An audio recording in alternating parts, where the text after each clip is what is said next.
How would you like to experience the thrill of never being held accountable for your actions? You could crush people like ants without consequence, or tear off their heads or limbs as you please. Believe me, such a life is but one small step away. What point is he trying to make? Freedom? But the freedom to kill? To do evil and get Why would you offer me that? The creation of a world is the ultimate scientific experiment. I have taken my research to the highest level, where I shall be not just a god, but also a servant to many sacred spirits. I shall heed the truth and perform holy deeds. A god's laboratory is the perfect playground. But it needs the right occupant to explore its full potential. Mortals are found everywhere one looks. Not so with Descenders. I'd prefer my first guest to be a distinguished individual such as yourself. And I know you could make the most of the opportunities it offers. So the condition for entering the new world is to take innocent lives. The same dilemma that Rerir once faced. Could I really bring myself to kill others for my own benefit? Rerir did. And look where it got him. Have you made up your mind? I can't do it. Your playground is no place for me. You're putting your hopes in the wrong person. But we both know I'm not quite the hero you say I am either. I have my own reasons for the journey I'm on. And they aren't all selfless. You've grown a lot since we last met. But there are still things you are unwilling to compromise on. This will only hinder you. Why don't I lower my requirements a little as a gesture of goodwill? I'll give you a little time to learn to be a less noble soul. That'll make things much easier for you. I really doubt I could live that sort of life. And yet you already sound less defiant than a moment ago. The benefits appeal to you because you can read the signs of the times. Why don't we return to my research facility? Your last visit was so rushed. There is much that I have yet to show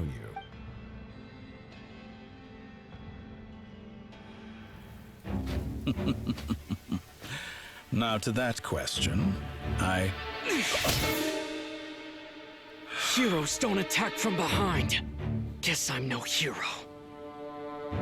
This is most disappointing.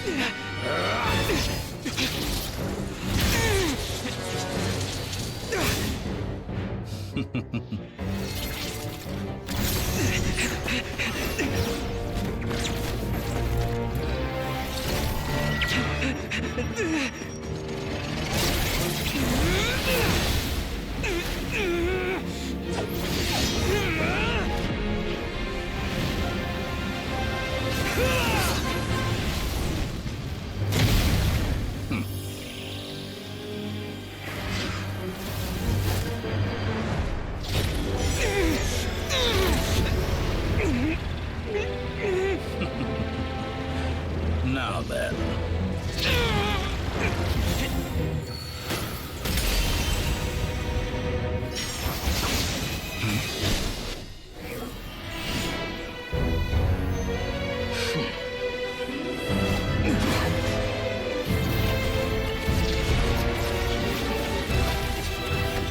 A new face.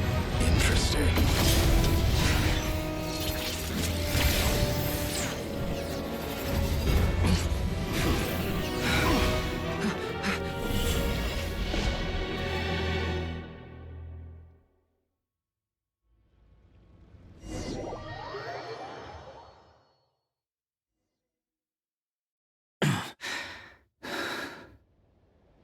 You're still gonna call me Hack Guy after that, huh?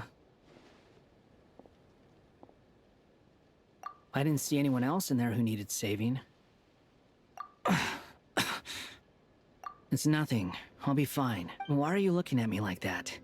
Is it that shocking that I'd come to your rescue? I owed you a favor back in Sumeru. Now we're even. Distracting Dotori was tough. I won't lie. He's not gonna fall for the same trick twice. That was my one shot. I'd hoped to use it to take him out. Ugh. I never wanted to obliterate someone more than I do right now. Dottore doesn't recognize me, but his segments were originally made based on an analysis of my operational principles. I expect it's only a matter of time before he figures out what— So Dottore doesn't recognize Wanderer because he deleted himself from Irminsul. Did he really miss his only chance for revenge by saving me? Why the long face? Hey, I'm not blaming you, okay? And I'm not complaining either. Rescuing you and killing Dottore are equally important goals. Everyone would be pretty stuck without you. It's best you live to fight another day. How are you holding up? Are you all right? Hat Guy said to put safety first, so we agreed to run as far away as we could after leaving the energy field and only meet up once it was safe. You don't look injured. It seems that Dottore didn't do anything to you. All right. Rescue operation complete. Let's head back. There's a lot more work to be done before this is over.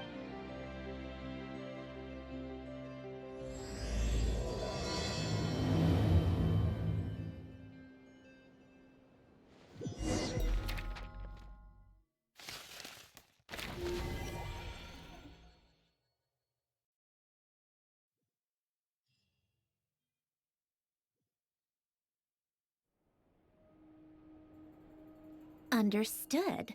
I will bear the Tsaritsa's degree in mind. I don't see what's so awesome about it, though. Does he really think everyone else is as immature as him?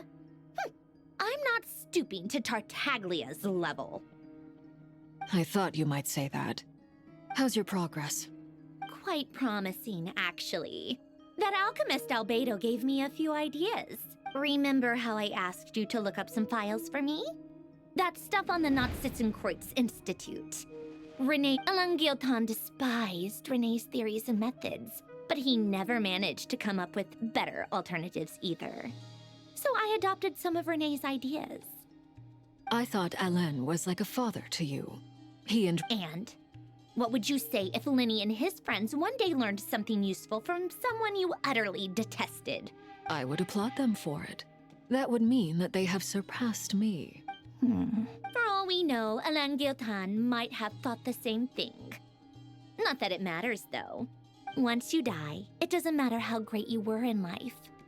Only the living get to decide what happens next. Hey, come on out. They're back. Huh?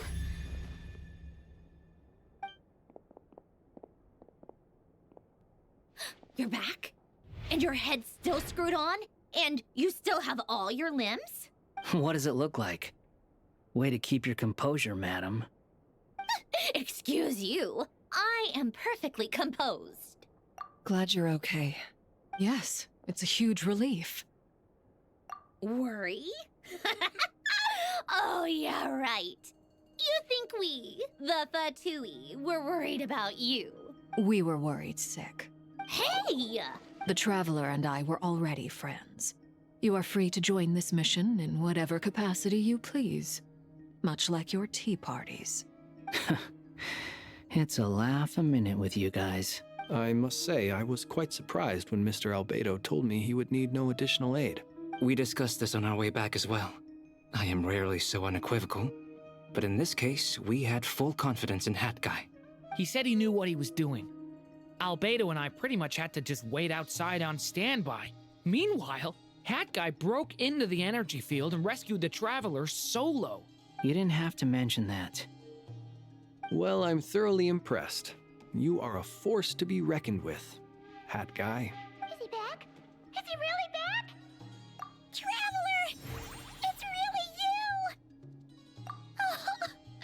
Oh, thank goodness! Paimon! You can finally breathe easy, Paimon. It's great to have you back in one piece! Oh, Paimon's been having nightmares the whole time you were gone! Look at them. You know, once you reach my age, there's nothing better than watching a misty-eyed reunion between friends. That's nothing. Same goes when you get to my age, too. I bet Ino and Anefa would be tearing up as well if they were here. Varka, I'm not sure Anefa can cry. Oh, yeah, good point. Hey, your eyes are looking a little red and puffy. Come here, let's hug it out. What? Ew, no. No, thank you. You're not my dad, okay? Everyone, I'm sorry for all the trouble I caused you. But the silver lining is, I didn't come away from this ordeal empty-handed. While I was being held captive, I learned a lot about Dottoro's current capabilities, and what he plans to do with them. Allow me to explain.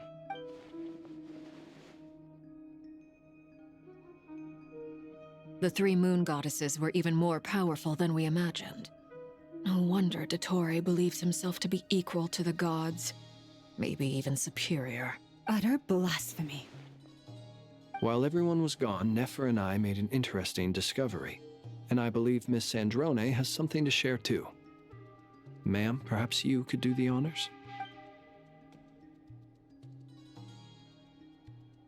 Called it. Getting rid of a pesky troublemaker like her is like trying to clean up after a crumbly cake. It always comes back to haunt you.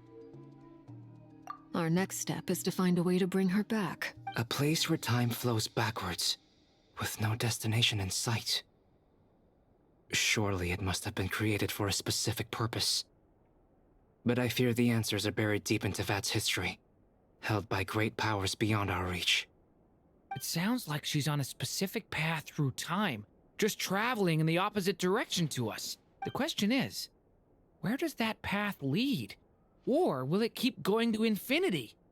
We considered that question as well. Strictly speaking, time is not infinite. Indeed not. Every road has an end. Nicole! You sure loved quietly sneaking in mid-conversation. I do, in fact. It's something I've always done at our mages' tea parties. Quiet, mysterious, and persuasive. You wonder what lies at the end of her road. Well, just as the world has a beginning and an end, so too does time. And so, the end of the road is the moment that Teyvat was born. But where Miss Columbina will end up along this road, that depends on where this particular river of reverse time began. What about the original moons and the moon goddesses? Do they have a beginning too? All things do. In the beginning, no moons adorned the sky. It was the Dragon King Nibelung who raised the three moons into the heavens, and thus were the moon goddesses born. They were shadows of the planet, born to wield Nibelung's authority and oversee the world on his behalf. They were extensions of his will, manifestations of his majesty. But then one day, they disappeared just as suddenly as they had once been brought into being.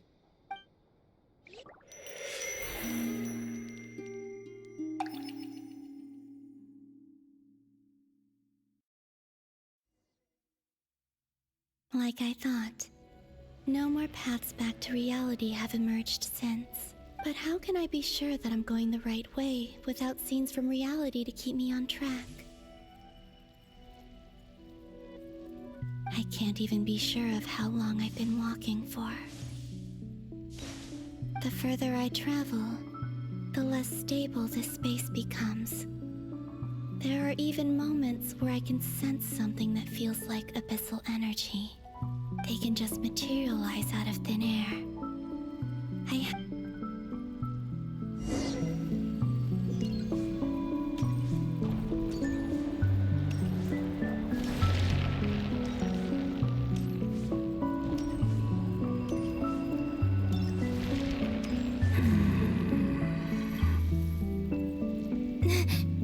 Is that the Ray here of Solnari? I can't believe he survived.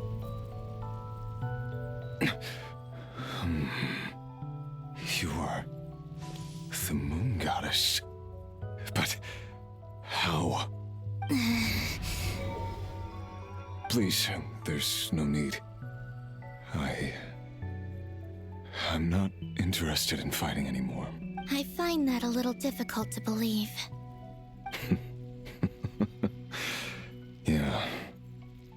Honestly, so do I. The way you used my own power against me was... It was a brilliant strategy. And then, in the final moment before I was thrown into this space, I got to see an old friend. Mr. Dainsleif. Right. It was so long ago now. But we were friends once. And when I first got here, I was filled with hatred, remorse, and rage. How I cursed and devoured. I tore everything here apart. I was consumed by the desire to leave this place and have my vengeance. But to no avail. This is a place with no exit. This is the second time I've entered this space. Though I have no memory of the first. I was torn to shreds the moment I entered. But this time I survived. It must be partly because of this new body. And partly because of all the Kuvaki I absorbed in Nodcry. Are you the source of the abyssal power in here? Not all of it. Some is from when I first arrived here and tried to destroy everything. But there was already a degree of abyssal power here before I entered. And like a venomous snake baking in the merciless sun, it tried to slither into my shadow. Tried to? So, you rejected it? Yes. Because after that, the world suddenly became silent for a moment. What do you mean? The voices in my head, they were gone. And then I saw her. Her? Thelindis. My former lover. Never mentioned that she saw a memory of Thelindis leaping into the moon's reflection. More precisely, I saw her afterimage. I'm sure the real her is long gone. She was just an ordinary Conrian. She couldn't have survived here for very long. Anyway, why have you come here? Didn't you know it was a dead end? If I hadn't escaped through the moon gate, my friends would have been in far greater danger. Oh, I see. Because of your power. The power of a moon goddess. What? You'd like to know how I know, wouldn't you? The one who resurrected me said so. I could hear a deep lust for power in his voice. Do you mean... Dottore? Dottore. So that's what he's called. He'd been collecting fragments of my body for a long time. All so that he could resurrect me at the moment of his choosing. I had no interest in his research. But being as corroded by the abyss as I was, we were aligned as far as hunting the moons and recovering my strength were concerned. So that's why the Wild Hunt suddenly became so active in Nodcry. When I left the Fatui in my weakened state, Dottore must have felt that his time had come. Moon Goddess, could I ask a favor of you? What? I know this is a lot to ask, especially from someone who tried to kill you. But this is the only thing I desire now. Nothing. What do you want? I'd like you to take a message to Thelindis for me. Thelindis? But... Yes, she's dead. But like I said, I saw her afterimage. I can sense that some part of her soul remains here. Far, far ahead. Why don't you go and speak to her yourself? I can't. I don't know why, but I can't move freely in this space as you can. All I can see is a glimpse of her, walking away. Just like the moment when I last saw her in life. In return, I will clear these abyssal obstacles for you. No, not in return. I'll clear them for you. Whether you want to help me or not. It feels like something I ought to do. Why? Yeah. Why, indeed. I've been asking myself that question a lot recently. Why did I do the things I did? I'm tired of it all. Tired of the person I became. People used me. And then I turned around and started using others. I hurt a lot of people. I think I grew tired of it long ago. But I wouldn't admit it to myself. And ultimately, that's how I ended up here. What do you wish to tell her? All of it. My past. My mistakes. Everything that happened after we were separated. Is it okay if I give her the abridged version? Yeah, I'm sure there's plenty you can skip over. Just tell her the important parts. Whatever you think that means. Like the part where you relentlessly tried to kill us? It's up to you. Love demands honesty. But my relationship with Thelindis was built on lies. We hid too much from each other. But after living my whole life in the shadows, I don't want to hide anything anymore.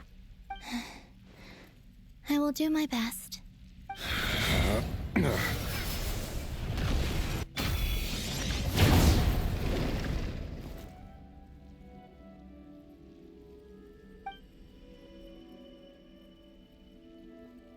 There.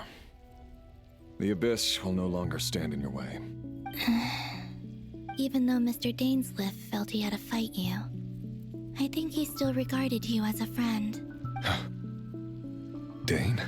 He said that you betrayed him, but he also felt great remorse at never having understood what you were truly going through. Why tell me this? Because if he'd known that someone could take a message to you, I believe that's what he would have said. Thank you. It means a lot. I know this will sound strange coming from me, but don't die, Moon Goddess. I can tell that you're determined to get out of here.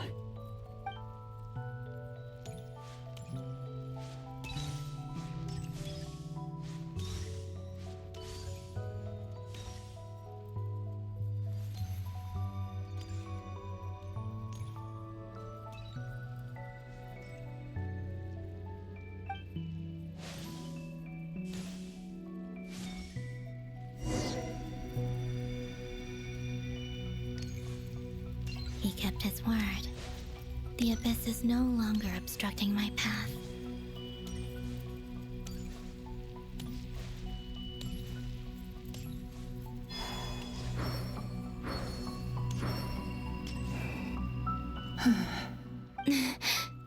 Is that the Lindis? She wasn't far off at all. And yet, they can never meet. Hello, Miss Thelindis. Who are you?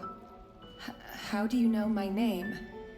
I've never seen anyone else here before. You can call me Columbina. I promised Rerir that I'd bring a message to you. Rerir? My Rerir?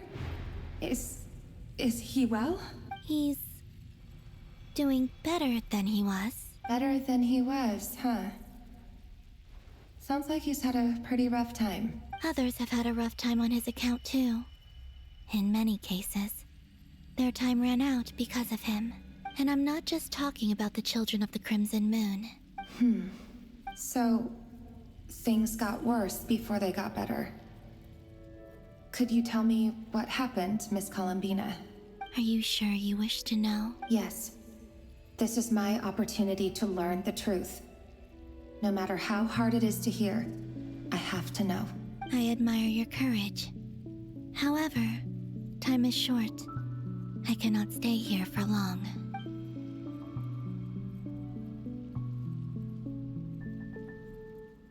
Rerir had seeds of hatred in his heart, and many people nursed them for their own ends. On some level, everything he did was to try and find a way to see you again. But in the end, he came to regret his mistakes. He wanted to apologize for hiding his past from you. Beyond that, he did not say specifically what it was he wished to convey to you, but I'm sure that you've always been on his mind. You are what has kept him going over all these years.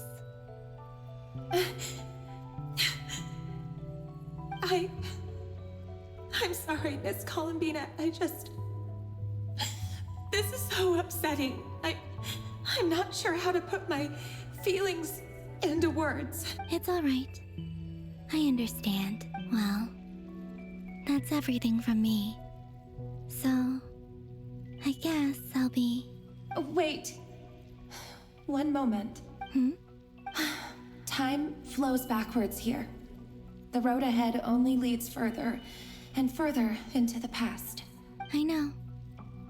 I intend to reach the end of that road. Without a moon marrow, without the 3 moons' power, you won't make it far. Wait, unless... Are you one of the moon goddesses? You could say that. I see. I often think to myself, if life is like a train ride, why haven't I reached the terminus? Where am I even going? And it's not just me. It's this whole place. Wherever it is, it seems like it's existed forever. I must seem so ridiculous. I can't answer these basic questions, and yet I jumped right in here without hesitating, only to be torn apart the moment I entered by powerful energy currents. Only my soul remains now. Thinking back, I was suddenly overcome with fear and terror in that moment. Perhaps I too became bewitched by the abyss. I may have been the leverage it needed to control Rayrir. I used to be a researcher at the Universitas Magistrorum in Conria, researching the iridescent moon's marrow. Eventually, I came to the conclusion that time in here flows in reverse. Rayrir was one of the Finster King's retainers. With me, he was in an impossible position. It plagued him constantly. I wanted to help him escape his lot in life. I wanted him to be happy, so I thought I'd use this place to return to the past. At the time, I thought I could just go back to the day that the Finster King first found the princess. It was only after meeting the princess that the Finster King started going too far with his research into the abyss. That was the day all of our woes began.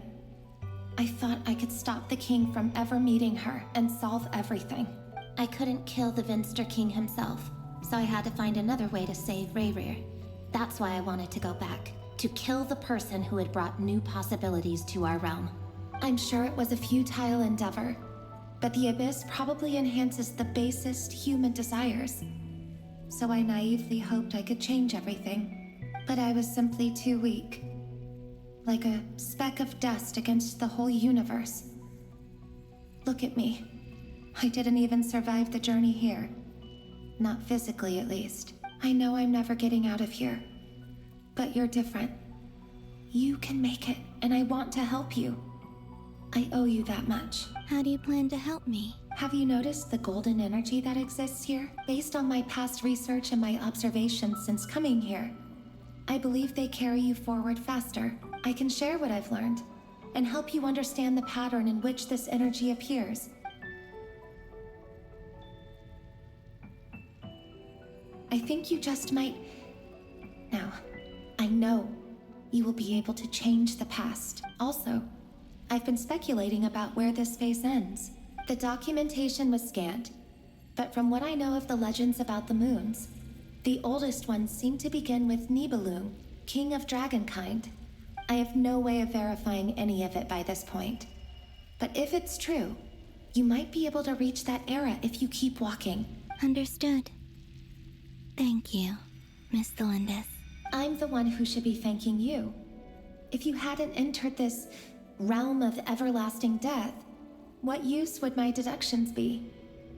Thanks to you, they have some meaning. About Rayrir, I'm so sorry. For everything. It wasn't your fault. That's not true. Because we both feared bringing trouble upon each other. neither of us ever told the truth. And that dishonesty sealed our fates. But enough about that. I wish you a safe journey, Miss Columbina.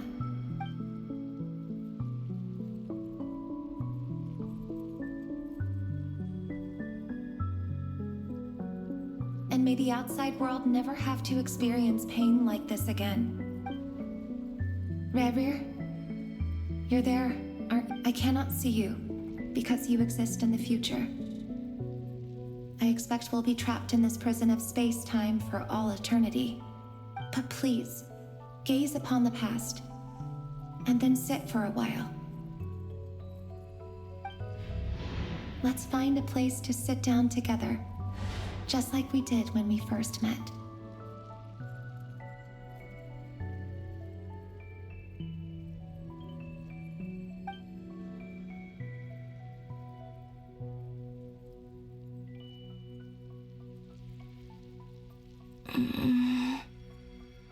How long have I been walking? How much further till I reach the end? Is there even an end to be found? Everything's getting blurry.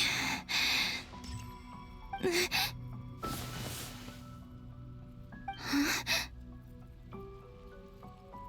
Are you all right, little sister?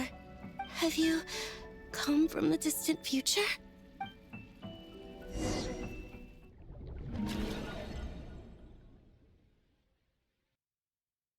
So, how exactly did the moons just disappear? Shouldn't it be a little harder to get rid of major creations like moons? The world is a vast and ancient place. On a certain scale, all life lasts for but a fleeting moment. Miss Nicole explained that the moon goddesses likely perished in the War of Funerary Flame. The moons themselves were also destroyed at that time, save for the Frost Moon, from which a new moon goddess was later born. Am I missing something then? 'Cause the stories say that the moon goddesses were born on the moon, but doesn't Columbina say she was born in Nodcry? Huh. You're right! Why do their birthplaces differ? What's the difference between the two generations of moon goddesses? Also, remember what Sandrone said? Her scans detected 4 moons. In other words, 4 moon marrows. Technically, the result of the scan means that 4 moon marrows were detected and positively identified as moons in that moment. In other words, this piece of information alone isn't enough for us to know how Miss Columbina is doing right now. Yep. We have no way of staying up to date on whether she's dead or alive. She's on her own for now. But at least she's trying her best to get back to us. Yeah. She's a tough cookie. And a sore loser, too. We have to trust that she'll find a way. Because we really need her power. As much as it pains me to say it, we've got no chance of beating Dottore in a straight-up fight. He's much too powerful. It wouldn't even be close. That maniac is going to devour everything in his path until he reaches us. We need to find someone or something that can stop him before he does anything worse. I'll be frank. Our only hope of defeating this false god is with a real moon goddess on our side. I'm not just saying this because Columbina's a friend and I want her back safe and sound. It's just the truth. And I know that even she was no match for him when he attacked, but I don't have a better solution. We're not giving up on saving her, whether she can defeat Dottore or not. Right. Don't worry, Miss Sandrone. We are all aligned on saving Columbina. No one's trying to argue that we can only justify saving our friend because it will help save the world. This is about multitasking. We want to save both. So, she's more than just a moon goddess to you guys. Absolutely. Duh! She's part of the gang! And you are too, you know. Yes, I know. You don't need to labor the point. I knew that the moment I came running over with my documents that I was part of the in-group. I mean, if Arlecchino can fit in, I certainly can. Anyway, As for how we get Columbina back, I've been working on it constantly. But I think I'm still lacking certain information about the moon. I'd probably get there if I could continue my calculations, but the problem is, I've run out of computing power. Computing power? You mean you need more energy? No, the issue isn't energy, it's processing power.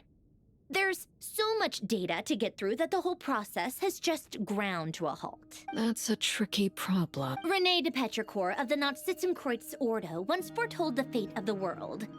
But I don't know how he did it. My guess is that he used the primordial sea's power. However, that won't work for me. His methodology was vastly different from my own. What's worse, they're incompatible. And to top it all off, we can't even leave Nodcry. Ugh, this is so annoying. If I'd known we'd run into a bottleneck like this... Well, no, the design bureau's a bust as well. Curse that Dottore! Couldn't have made this harder for me if he tried. Oh, what do we do then? How about we grab a bite to eat and take a break? Maybe some... You don't get it, do you? I'm trying to calculate the fate of an entire world here. And I need accurate results, not vague prophecies. Where the heck am I gonna find the computing power for that?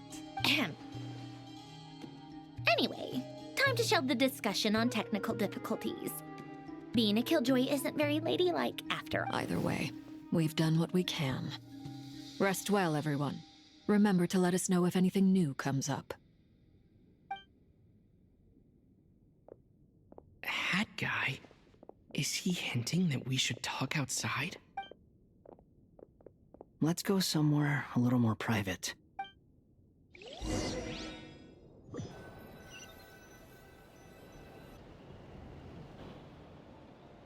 You know that Dory went back to Sumeru, right? Yeah, she mentioned she was planning to head back. Things aren't looking good for Nodcry. She's gone to spread the word so that Sumeru has a chance to prepare for the worst. From what I know of Dottore, there are two possible reasons why he hasn't made a move yet. One is that he's still working through some kinks in his new powers. The other is, he wants to see how we're going to react. He'll easily devour everything eventually, so I guess he's in no rush to make it happen. The first false god he made was me. Now it's his turn. Even though my records were erased from Irminsul, Dottore's ideas haven't changed one bit. He once told me that becoming a god was like turning yourself into a hungry wolf or giant serpent to devour the moon. Clearly, he began studying the moon goddess's powers long before he even tried making a god. He's always wanted to get his greedy hands on divine authority one way or another. And in the end, he devoured the moon where I failed. In the desert of Sumeru, there is a chessboard built by King Deshret, also known as Al-Ahmar. I don't know if it was a real game, or if he was just trying to challenge his servants and citizens in some way. But creating games and setting rules, gods do that as a matter of course. That's the kind of power Dottore craves. Now he has the Trilunar Authority. His power is leagues beyond the common people. I don't think there's any point in other nations rushing to the front line. They're better off focusing on defense and hoping they can fend off any threats that spill out from Nodcry. Either way, Dory will inform Lesser Lord Kusanali, and she will contact the other gods in turn. The Seven will have some recourse available. If nothing else, their protection should keep the rest of the world from descending into chaos as quickly as Nodcry has. So on the bright side, even if Nodcry is doomed, your friends in other nations won't be in any immediate peril. That's good to know. But I'm not ready to give up on Nodcry yet. There's a word for people who refuse to let anything go. It's called being greedy. Maybe it sounds greedy to you, and probably naive too. But whatever you call it, that's what gives me the determination to keep fighting. Battles are fleeting, but the will to fight is a long-term commitment. Give up for even a moment, and your resolve will shatter. Why do you always feel the need to do the right thing? No one is born to be a savior. I mean, who's gonna criticize you if you fail or give up?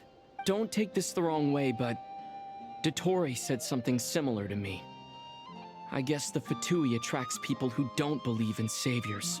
Not necessarily. It's less about belief for me. I just want to know how determined you really are. After all, I don't owe anything to anyone else here. Only you. You look kinda worried. If your arch-nemesis was about to achieve their ultimate goal, I think you might feel a little worried too. That's true. Dottore is about to become an omniscient, omnipotent deity. That's gotta be a bitter pill to swallow. Still, you're calmer than I expected. Obviously, I have to admit that my past self was a reckless fool who misunderstood not only the point of revenge, but how to achieve it. And as much as I want my vengeance, I know I'm not gonna get it by acting alone. If the world's taught me anything, it's to think before I act. Too bad it never taught me any other virtues, though. So, I am going to destroy Dottore, no matter what it takes. So, what's your plan? I'll get to that. First, tell me, what do you think of Sandrone? Just like Paimon said, she's a friend, part of the gang. How much do you trust her? This is a serious question. Think carefully before you answer. Although she's with the Fatui, she has her own values, and she's helped us a lot. If nothing else, she's clearly going the extra mile for Columbina. I see no reason not to trust her. If you say so. In that case, the three of us need to talk. I have some thoughts about her computing problem. It can be solved, but it will come with a cost. How much? If I can afford it, I'll cover it. Sometimes your heroism really backs me into a corner. You know that? Come on, let's go talk to her.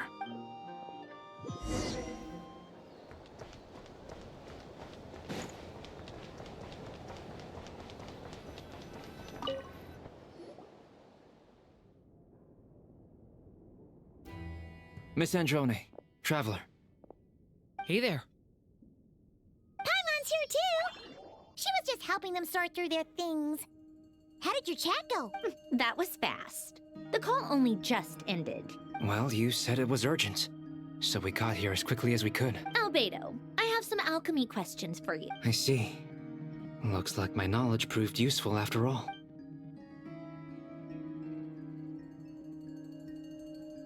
If I might ask, what is the end goal for the modified formula you'll be using? I needed to predict the future of the entire world. But I've run into some teething issues since trying to implement Renee's theory of the 4 Orthans. I see. I'll have a look at it. Still, computing power is the real issue here. How do you plan to solve it? About that, that's been sorted. Oh, with the Traveler's help? Actually, you're not wrong. He found the person with the solution. Was it Hat Guy? Yeah, it was him. Wow! Go Hat Guy! Seems like all that time studying at the academia is paying off big time. But where is he? Wasn't he the one who asked Albedo and I to come here? Come with me.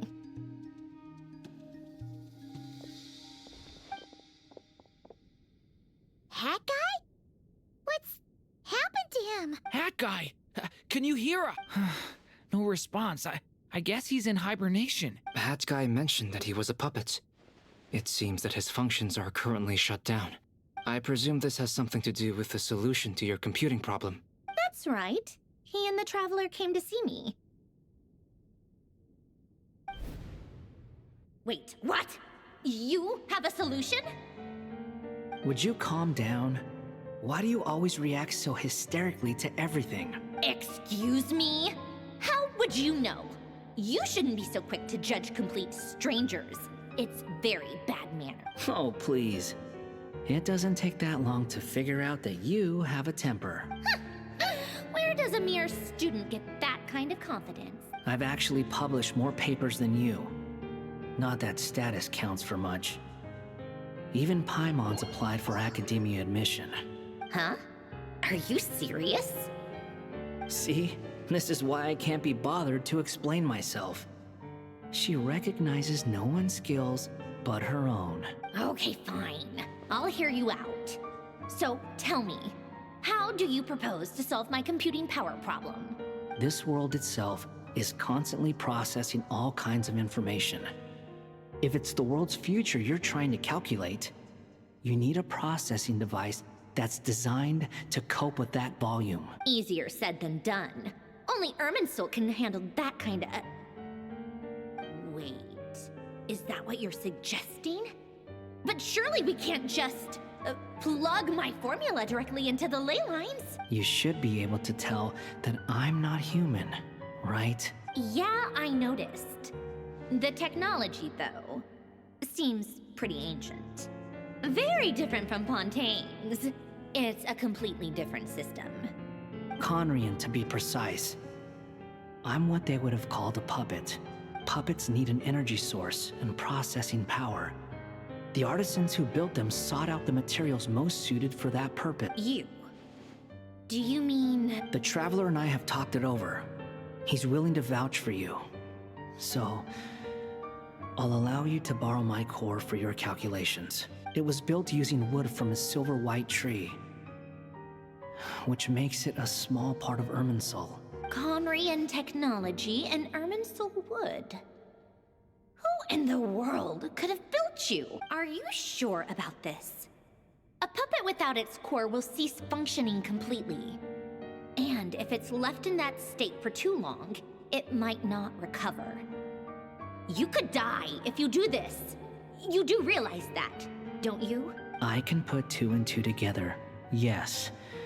No need to rub it in. I won't lie to you. This has never been done before. I cannot guarantee your safety. Doesn't matter. I'm prepared for the worst. Did you two actually talk this through? Is he... Are we really considering this? Yes, we discussed it. The bottom line is, he trusts me, and I trust you. Let's give it a shot, shall we?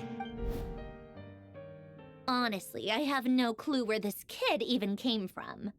But for whatever reason, he lent me his core to use in my formula. I'm very close to finishing my calculations now, and the core is currently in use. So I'm sorry, but I can only show you a sketch right now. This is what the core looks like. A silver white branch. It certainly matches the legends told about Irminsul. Is Hat Guy gonna be okay? He's not gonna die, right? In theory, he should be fine. As long as we put his core back in time. Beyond that, all I can say is that I'll try my best to avoid risk and make sure the core doesn't sustain any damage. I think I know why you called us here now. Someone needs to watch over his body and make sure it's protected until the process completes. Correct. He said that the only ones he trusts here are you two. And the Traveler. And the Traveler. He will have our undivided attention. Aww, Hat Guy. On a more positive note, things are progressing steadily on my end. I'll call everyone in for a meeting once the results are out.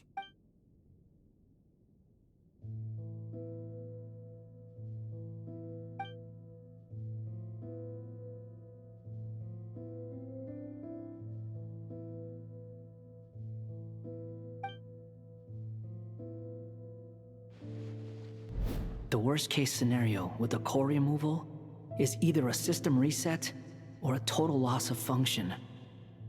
But I'm not afraid. A quiet death should have been my fate long ago. A core is completely different from a heart. It's like another vital organ entirely. I never believed it could be a true replacement for what I sought. But in the end, it turns out the core was more useful to me. Pretty funny when you think about it. It's like the punchline of my entire life. Do you think there's any difference between a puppet and a human? If not, then this would just be another samsara. I have already experienced both a past life and a next life. Part of me wonders whether I'm only capable of making this decision because I've become a real human. What's with that expression? Isn't this a good thing? Sandrone will succeed, won't she? She will. We all have to persevere until this is over. That's right. And I'll protect you all until a moment of victory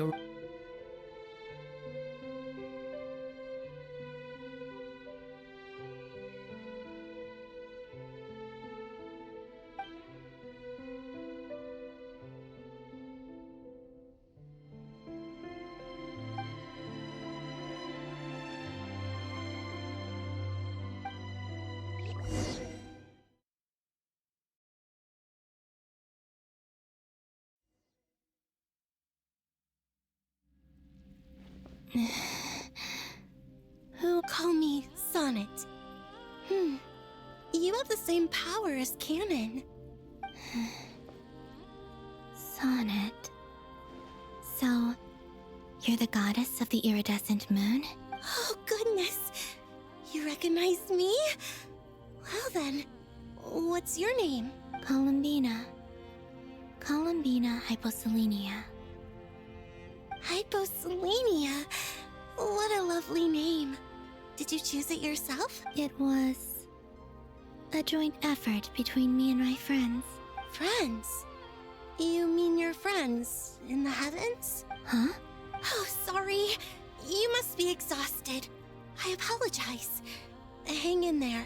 Let me introduce you to my older sisters. Do you mean the other two moon goddesses? Arya and Canon? Wow, you sure know a lot. Hey, does that mean that our story goes on into the future? Oh, I guess that wasn't the best question to ask. It's alright. We were prepared for that possibility. You could say we were too prepared. I can't even remember how long my sisters and I have been here by this point. When did you get here? How long has it been? I can't say for sure, but it feels like it's been forever. I see. Are you feeling alright? You look a little unwell. I can hold out a while longer.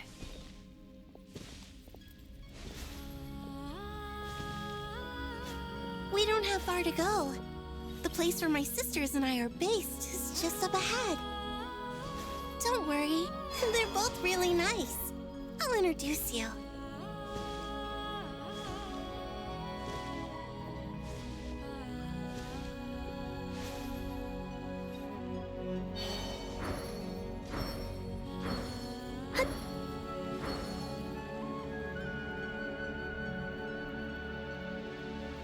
Sisters, I'm back. And look who I've brought with me.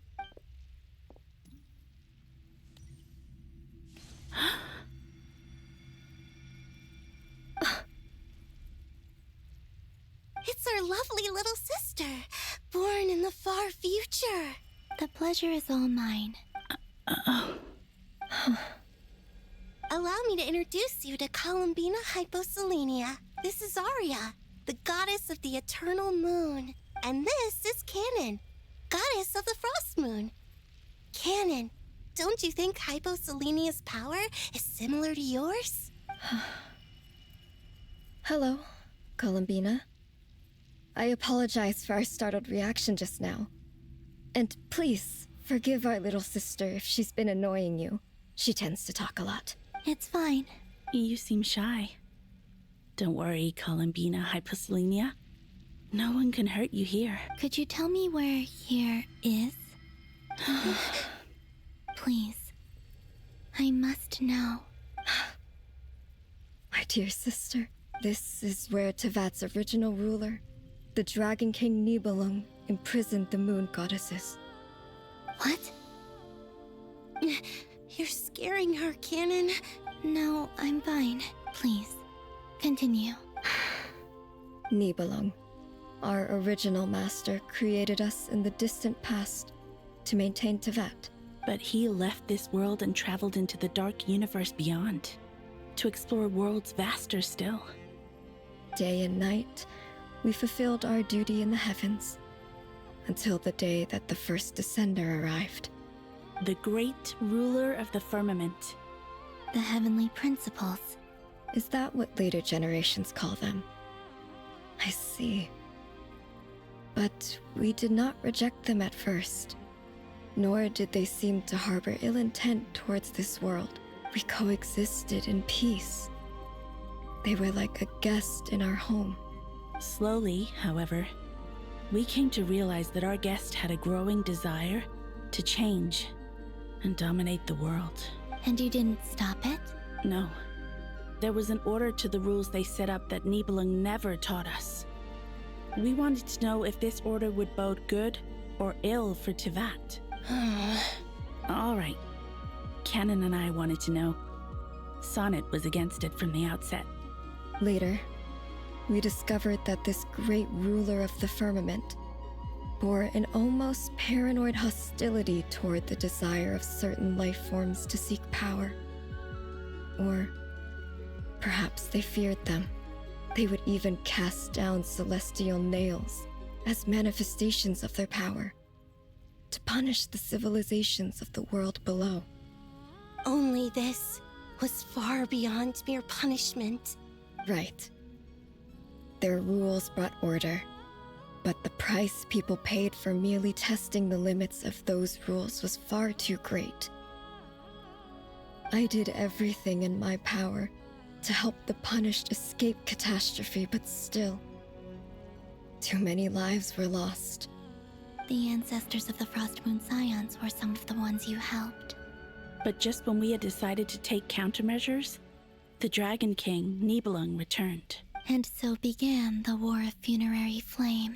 So, that's the name the world gave that war in the future.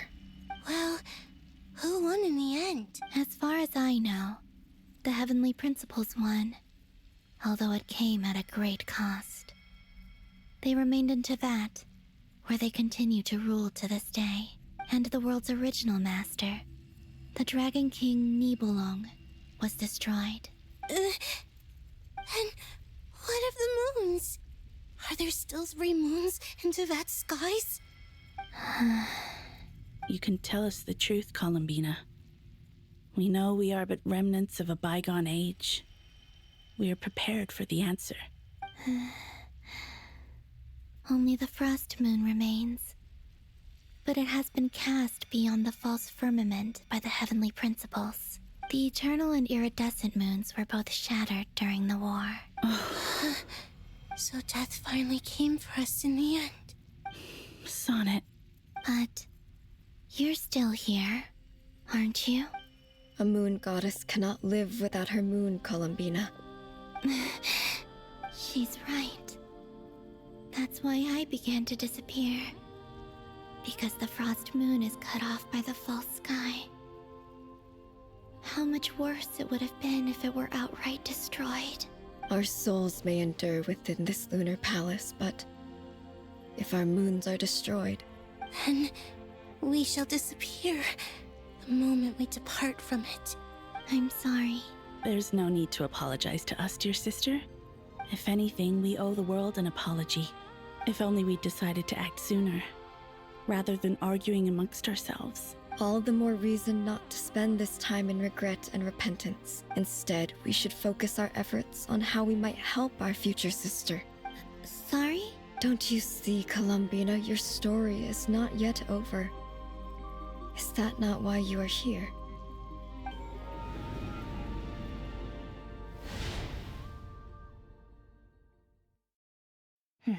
It's done. Initiate numerological array. Continue running primary process. Calculate the world's fate through extrapolation. And identify nodes of potential change. Secondary process? Scan for moons. Still 4. The number of moon marrows hasn't changed. Wait, let me think. Is it possible that there's something I've been misunderstanding about the moons all along? Variables. Variables in the world. I know where potential variables within the world come from. So what about the moons? Are there any variables there? Like their life or death, for instance? What if being alive or dead makes no difference to a moon? But that's so strange. Even immortal gods can die. Why would the moons alone be? Wait! I've got it! If alive or dead is considered a variable, we might have had this wrong the whole time. No one ever said that a moon marrow equals a living moon. We just made that assumption ourselves. Initiate secondary process. Scan again. This time filtering out interfering perimeter. Moon marrow. I don't care if they're natural or artificial. Get them out of my search results! Why? It says 3 moons still exist in Teyvat, even after excluding the moon marrows. But we know for a fact that 2 of them are dead. Redo the scan. Narrow the results to living moons and real moons. No, scrap that. Narrow it down to moons that have lunar authority and remain alive. Why? Why is it still 3? What is this, Columbina? Has the world lied to us? Or are you the one pulling the wool over our eyes?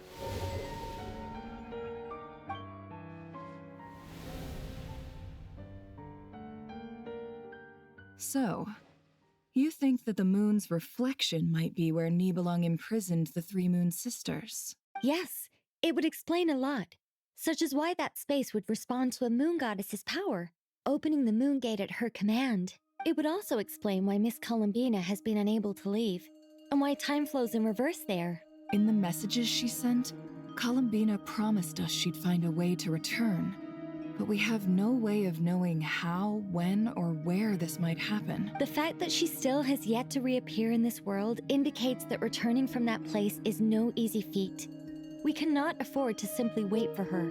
So you're saying, if she could return by her own power alone? Yes. She certainly wouldn't leave it to this late stage when it's so touch and go. I've been giving this some thought, and I've come to believe that Luanatar might be an anchor that she left behind, as a sort of future waypoint. This could also explain why Luanatar is always by the Traveler's side. Sounds like a plausible theory. If that's the case, there must be some criteria we need to fulfill to allow Columbina to return to the present. The question is, what could they be? Hello?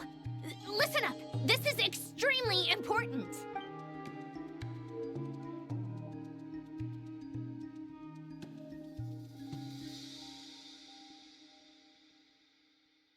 Not only is Columbina alive, but she may well exist in a form unimaginable to us. I'm still unclear on the details, but she's done something truly inconceivable in the past. And the clue to what she's done lies in the moon and Teyvat sky. Truly amazing. Oh, I'm so delighted for her. I'm sure we all feel the same. And I'm sure Columbina is ready to get back here and fight by our side. I'll keep my calculations going and try to find some way of coordinating with her. But that's not an excuse for everyone else to slack off, okay? All of you had better keep trying to think of solutions. How can the dead moon still live? And Luanatar...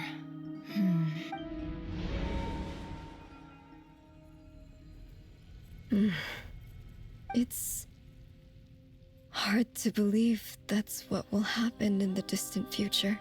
Our authority is linked to the most fundamental rules of Teyvat. I suppose it's no wonder that many would covet that power. I didn't realize that when you said friends, you meant people who live down in Teyvat. That's so lovely. I always wanted to go down there and have some fun. Have you ever tried leaving this prison? Of course. Between us, we've tried everything. But no matter where we go, this space will eventually bring us back here. It's like the center of a whirlpool. Everything ultimately converges here, at the moment when Nibelung imprisoned us. In that case, have you tried using any of those pathways that connect this space to the real world? Sorry? They're passages through which you can make small-scale changes to reality by using Kuvaki. Or am I the only one who can use those passages? Because part of my soul remains in reality. Kuvaki. What is that? You don't know? It's a unique kind of elemental energy found only in Nodcry, the land from which the moons arose. Oh. Well, it's true that the moons first rose up from the part of Teyvat you say is called Nodcry, but there is no difference in the elemental energy between there and anywhere else. What? Could you show us some of this Kuvaki hyposelenia? Maybe if we see it, it'll make... Okay.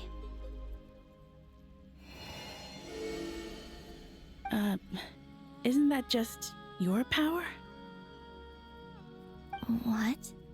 But it's everywhere in Nodcry. In the air, in the land. Even the creatures who live there have adapted to its influence. How curious. This Kuvaki certainly did not exist anywhere in the world before we were imprisoned. Let alone influence living creatures. So, how exactly does it affect them anyway? Can they float in the air like us? This is so strange. Why would their reality differ so much from... Columbina, you're looking for more than just a way out of here, aren't you? Yes. If I am to help my friends, I will need tri-lunar authority on par with that of our foe. You mean... you'll need our power? This sounds extremely risky. The Three Moons' powers are not mutually compatible. Concentrating them into one goddess will be a very painful process. And if anything goes wrong, it could tear you to pieces. I know. But I'm willing to take that risk. Even so, let's say we successfully transfer our authority to you. How will you take it outside this prison? Nibelung constructed this realm specifically to prevent us from using our powers to interfere in his war. No moon goddess can leave this place alive.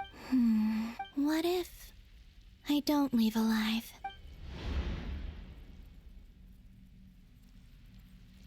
Where do we even start? How are we supposed to figure out what we're meant to do to help Columbina?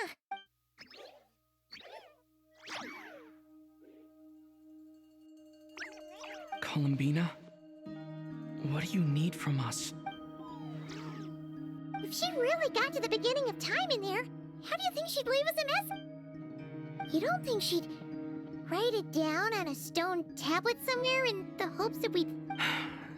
Columbina may not talk a lot, but she thinks deeply about issues like that. Let's review what we know. This is the Columbina who fought alongside us against the Reikir of Solnari, and with whom we celebrated Moon Prayer Night. She knows our personalities, our ways of doing things, even our unique strengths and abilities. So, if she wanted to tell us something from a long, long time ago, what would she do? Oh. Traveler, you once said that those golden ripples also appeared when Luanatar was born. What if Columbina left Luanatar here, not just as an anchor to the real world, but for some other purpose? If she is part of Columbina, and Columbina knows that I can see past events through her. Oh yeah! Like when you peeked into Rarer's past through his heart! Nefer, wait! If you're right about this, and you can really see past events through Luanatar, your eyes, they'll... Oh, I know. Looking at Rerir's past in Conria was already enough of a strain on my eyes. Looking this far back into the past, it'll surely blind me. But it's our only chance. This is the only way. Boss. We spoke about this once, a long time ago. Do you remember what I said, Yehoda? The day I lose my sight, the Curatorium of Secrets will be yours to run. But... What's wrong? I'd be overjoyed if I were you. This day's come a lot earlier than either of us expected. I need to know you'll honor our agreement, Yehoda. Promise me. Yes, Boss Neff. I Are you sure you don't want some time to... What is there to think through? I should have gone blind after our battle with Rerir. Frankly, it's almost criminal that I got away with it for this long. Then at least let me take some precautions on your behalf. And if you really do lose your sight, I'll visit your office every day and make sure you're well looked after. Oh, please, anything but that. I was actually ready to go through with this. Are you trying to scare me into... As if I could ever scare you. I'll assume you're just joking to calm your nerves. All right, enough chit-chat. Let's do this.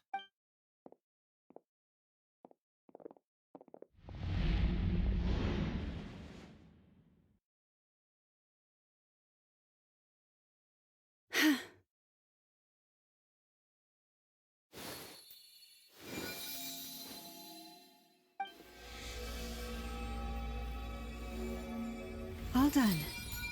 Good. Now give me some space. Come on then, little one. Show me what happened in the past.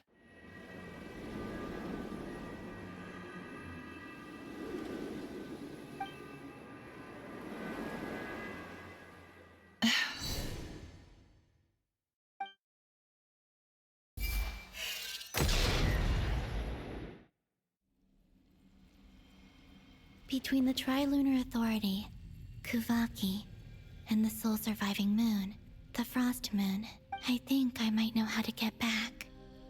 But I will need my sister's help. Time to go talk it over with them.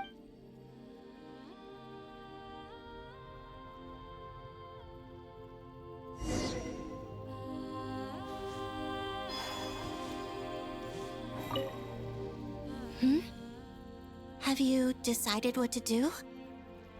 I hope it's not too dangerous. You really scared me when you said that.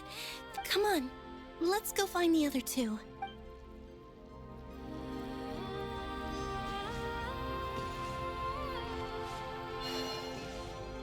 It seems you have reached a decision. I'm all ears. What do you propose?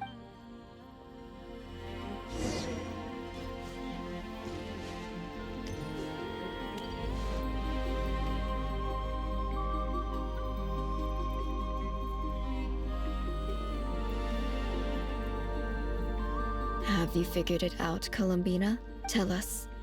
How do you plan to leave this I intend to die here, in this moment, and then be reborn in the future with the help of my friends. What? What are you saying? How can the dead be reborn? And how will you inform these future friends of your plans? You can't exactly leave oracles. Nothing can escape this place. Not a single ray of moonlight. And even if you found a way, what if they never find the message you left for them? No, that won't happen. Come again? They will find my message. I'm sure of it. I'm not following. How exactly will you achieve this? It's quite simple, really.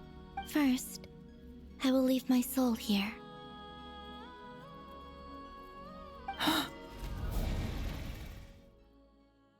I see it. Your soul? You mean your divinity? Yes. I once left a portion of my soul in the future. One so small that this prison barely noticed anything.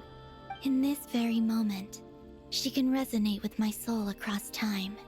When the time comes, I believe that she can serve as an anchor to pull my soul from here back to the future reality. Just as gravity connects the world to the moon. Exactly. In the future, where I came from, the moon has been cast beyond the false sky, but I can still feel that it is there. In a similar way, I can feel a connection to the soul fragment I left behind even now. My friends can use it to detect my presence. But how do you just leave your soul here? Is that even possible? On my way here, I met an ordinary mortal who entered this place long before I did. Her body is long gone, but her soul remains. And before that, I encountered an old enemy whose entire soul survives here intact, while the power that once corrupted his body has faded away. So, Perhaps this space is specifically designed to imprison divinity and authority, but not the physical body. Still, even if your body can escape, would it not just be a lifeless husk without the soul inside? Wait, is that what you meant when you said you wouldn't leave alive? Yes. I shall turn my body into moonlight and pour it over Nodcry. That power shall protect the land and quietly blend into it, awaiting my soul's return in the future. However, I cannot do this on my strength alone. I would need your help to do this. So I'm humbly asking for your assistance. Oh, dear sister, you need not be so formal. As I said before, we are but remnants of a bygone age. You, on the other hand, were born alone in that distant future, and you have walked a long and lonesome road since then. How could I bear to let your story end here in this dungeon? Don't forget, we are your sisters, your family. Arya's right. Actually, I've always wanted a little sister. Can you imagine how it's been for me? Getting nagged by two older sisters all the time. Now, I finally get to be the big sis. And not just that, but I get to help you return to your world, too. How could I say no to that? Sonnet. Canon? I'm sorry. I know this is a bold request. The Frost Moon is rightfully yours, and it remains intact. Oh, no, please, don't misunderstand me, Columbian. I was just thinking back on the years that the three of us once spent together. You cannot imagine how happy I am to hear of the future world you describe. The Frost Moon Scions, your lovely, kindly friends. For the three of us, whose purpose in life was to maintain the peace in Teyvat. It is a great relief to know that the people of this world live in such an abundant future. If your plan can save them and save Nodcry, I will gladly give you all that I can. Besides, the three of us have been together since the day we were born. I could never abandon them to live on alone without them. Canon. Still, I do have one question I would like to ask you before we proceed. Certainly. What is it? Why do you cover your eyes?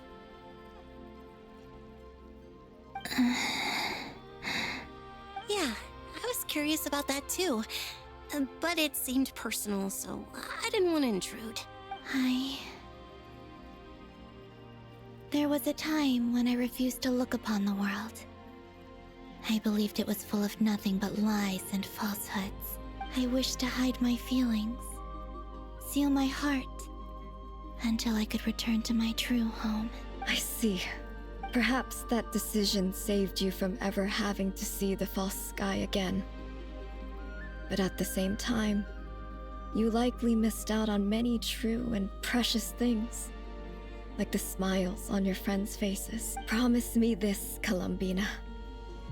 When you return to the future, open your eyes, take a look at the world around you, and see your friends. I'm sure that you know this already, given that you long to return.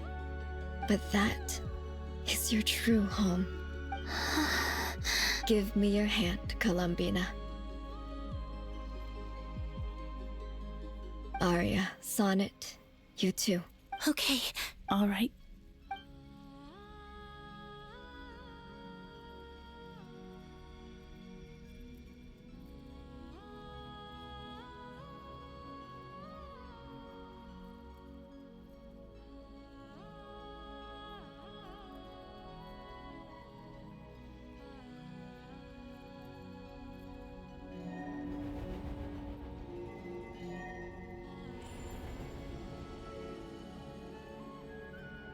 We once were the song sung for eternity, but now it is you who must continue to sing.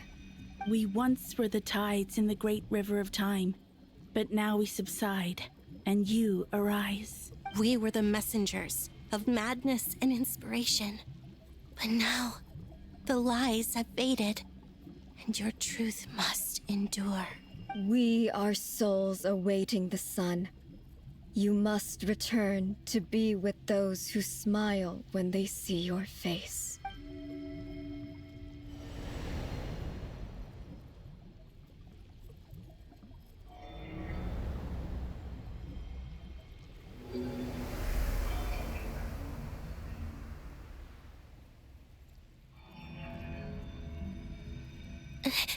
Is it done?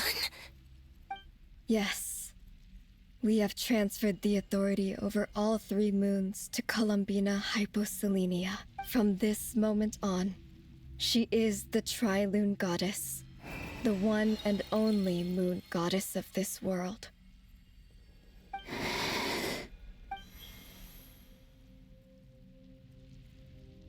Thank you. Thank you, my sisters. Now go, and do what you believe is right, Columbina Hyposelenia. Be aware that we cannot grant you the power of the 3 moons beyond these prison walls. The conflict that arose over their remains following our disappearance will still take place. I understand. Sisters, oh, my body. It feels...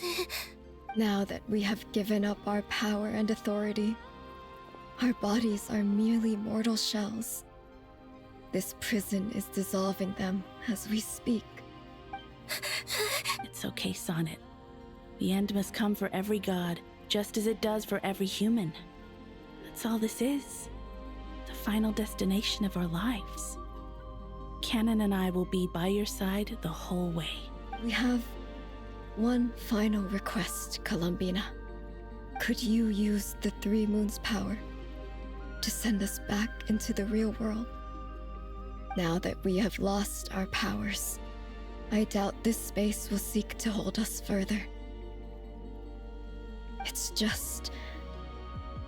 we would like to spend our final moments together in the only place we ever called home. Of course. Gladly. Sonnet. Yeah, don't... I wish I could tell her not to give in to the abyss. Not to be afraid. But is this really what I should say at this moment? Don't forget. I'm so glad to have a big sister like you. No, Hypo... Thank you. I'm okay. I'm not afraid. As long as my sisters are with me. It looks like this is goodbye, sisters. Goodbye, Columbina.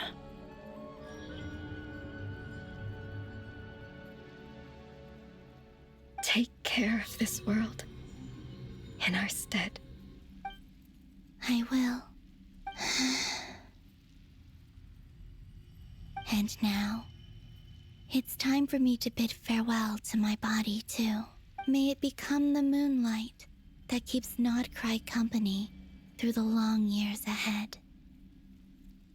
So this is why Nodcry was not always home to Kuvaki. It only appeared after I poured my body out upon this land. And only this land.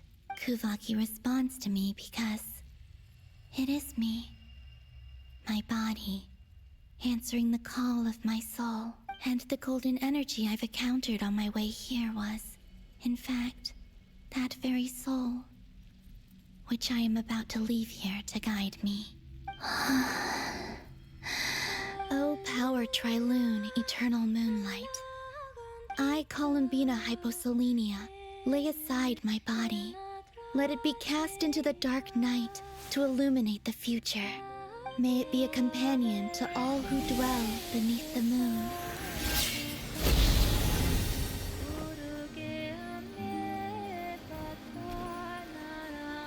Until the time comes for me to return home.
allowed to see that? Is anyone? Can you still see? How many fingers am I holding up? I see 2 fingers, and a look of sheer terror on your face. Truly astounding, Miss Nefer. Your eyes have glimpsed the very ends of the world, and yet they remain as sharp as ever. Or is the credit for this miracle due to Miss Lauma? It seems that even time itself is no match for your medical skills. Surely you jest, Mr. Flint. I suspect we have Columbina to thank. She must have realized the immense toll that the ritual would take and purposely set aside some of her power in the past to protect Nefer's eyes when this moment arrived. There is always a great price to pay for witnessing the truth, but it seems that this time, Columbina has shouldered that burden on our behalf. She chose the perfect method of getting a message to us. Though her eyes were always shut, she was clearly so perceptive. She knows us well. She knew exactly how we would think and what we would try. Despite being separated by time and space, we're seeing the same possibilities and seizing the same opportunities. We still don't even know if she's okay right now. But as long as there's a chance we can do something, we'll fight to make it happen. We'll get you back somehow, Columbina.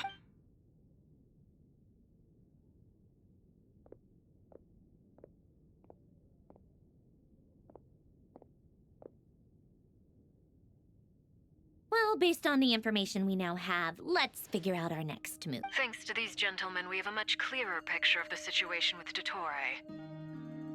The civilian population has been moved to safety, so we no longer need to hold back. Miss Androne, how are the calculations going? So far, so good. I'll keep seeing how far I can push the system, though. Can't have Hatman being powered down for nothing. There's still a long road ahead. Where should we begin?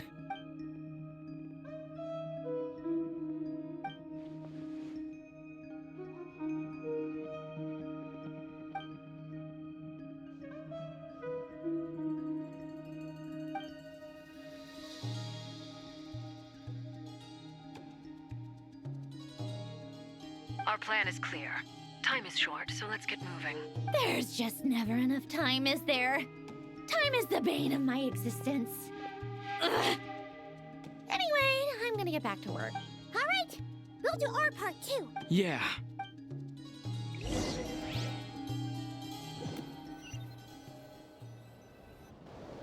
Albedo's theory says that elemental energy can dilute the light realm's power, but I'm no expert in building elemental defenses.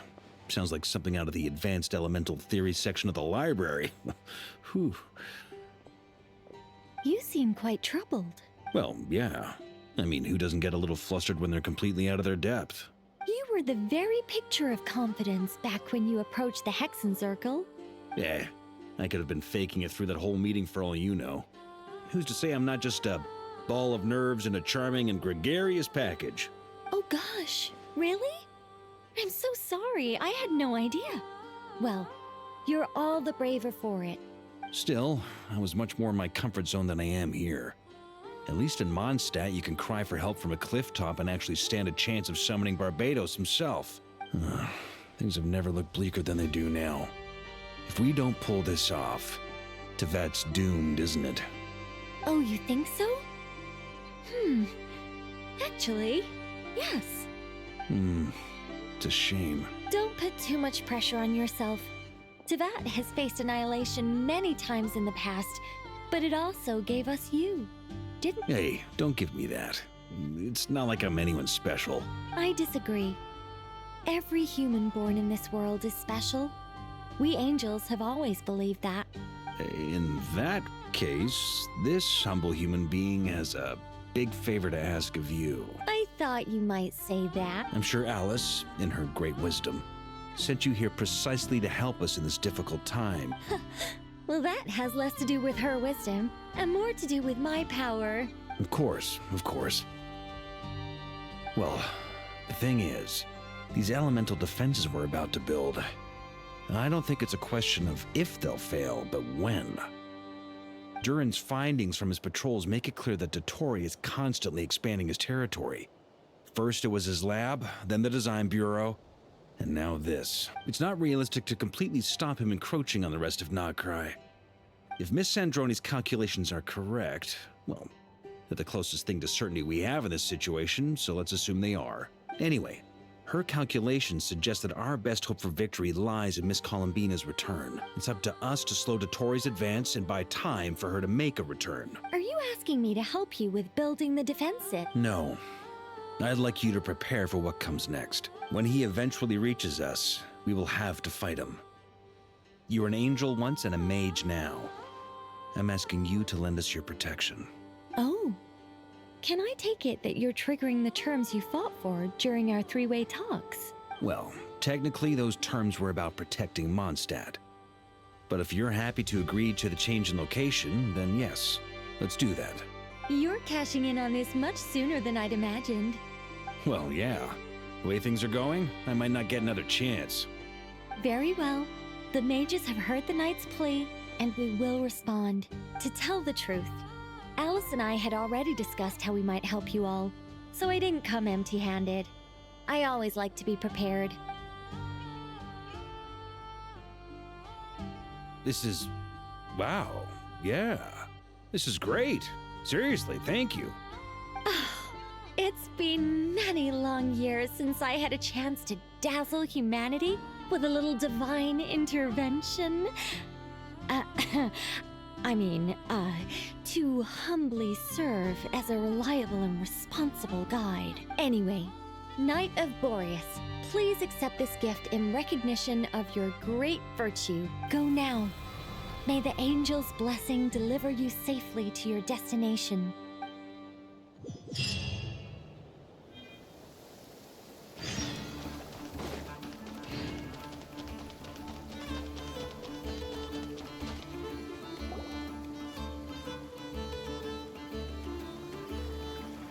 You're here.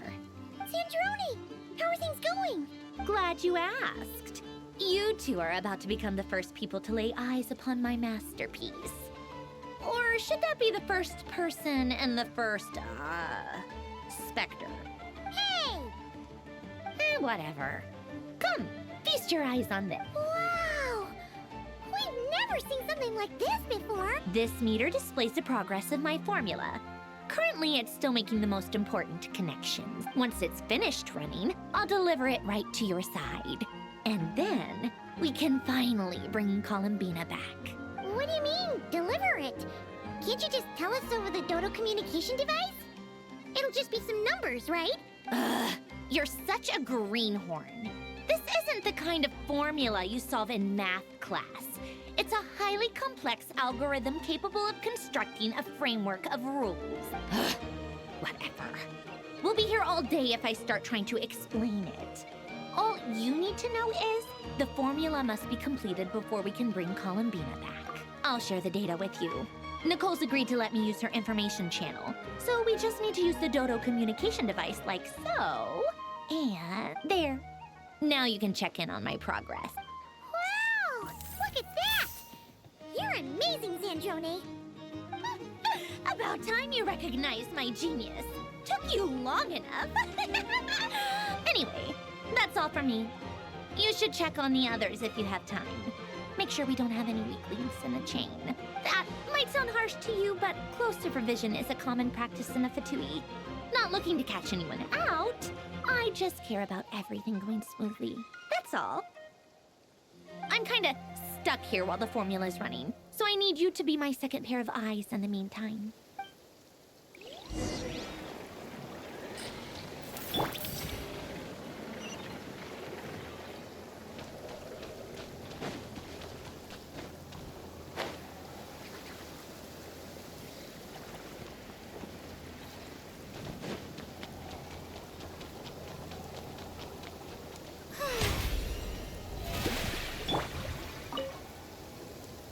Traveler, Paimon.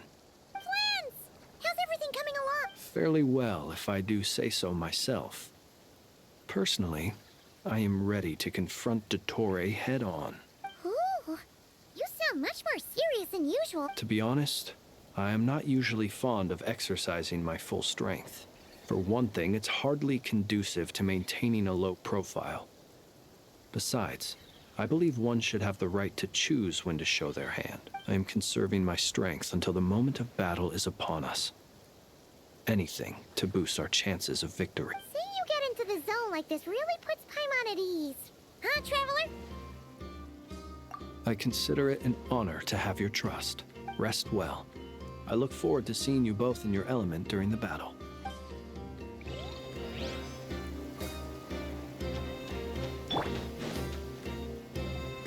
Yes, Miss Moonchanter? What are you staring at? You always address me in the strangest ways. Lady Moonchanter 1 minute, Miss Moonchanter the next. Yes, and? Are either of those incorrect? Not as such. It's just that I simply call you Nefer nowadays. Uh-huh. That's my name. What's your point? The point is I don't add any honorifics or type. Meaning what? That maybe we're on friendlier terms now than we used to be. Is that how you see it? And I thought I was the one with eye damage. Never! Wilma! Paimon, Traveler. Just swinging by to check in on you. How are things going? Did you manage to get some rest? Don't worry about me. I won't slow us down. And I give my all to ensure our victory. Ah, yes. Allow me to give you two a quick checkup. All done. You're both in good shape. You're welcome. You'll have your work cut out for you in this battle against Dottore, so make sure to get some rest in. Paimon will keep an eye on him. Don't you worry. I'm glad to hear it. Take good care of yourself, too, Paimon. Sure thing.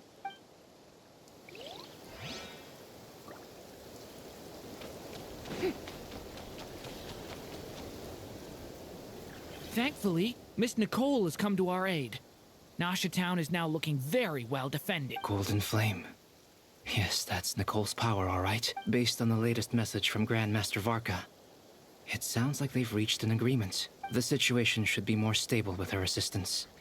Everyone will have at least some degree of protection. Albedo! Durin! Hello there, you two. Are you well rested? That's good to hear.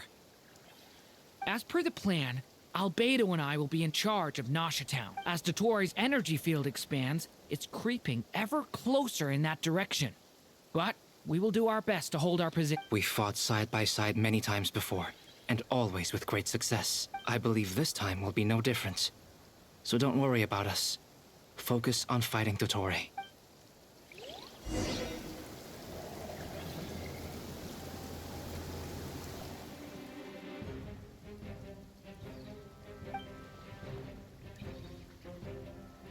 Here they come. That's quite a horde. As we expected. Get ready, everyone. Take your positions and prepare to engage. Let's begin. I'm at the ready.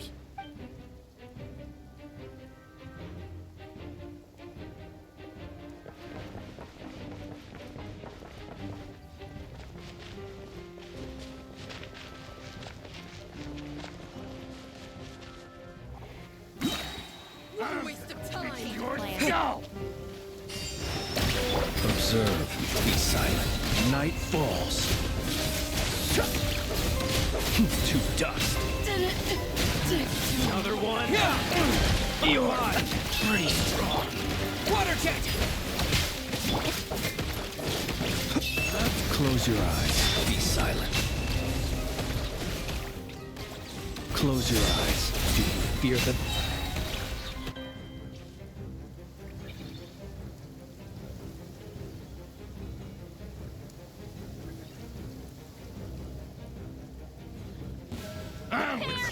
Your skull! You poor...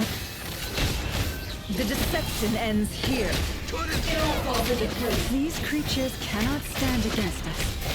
Oh, fighting talk. Just don't let your guard down. That goes without saying. I'm hardly the risk taker in this group. Excuse me?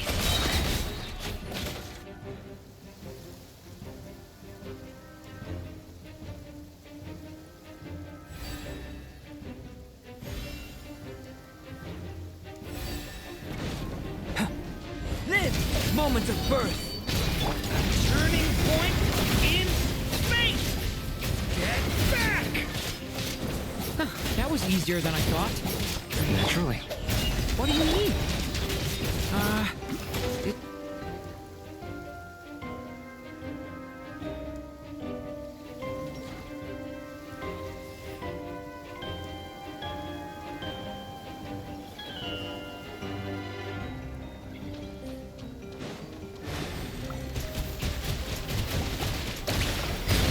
Wipe out! Leave this place. Observe, the night cometh. People have always used fire to drive away wild beasts. Wouldn't a lantern work just as well? You read my mind, my dear friend. I was just...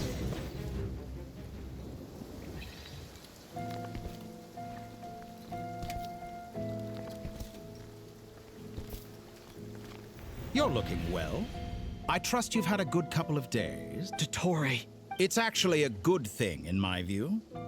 If the subjects of my experiment were to die prematurely, it would throw quite a wrench in the works. And so, I must thank you all for your resilience. We are no longer on the same level, but you are nonetheless worthy of my respect.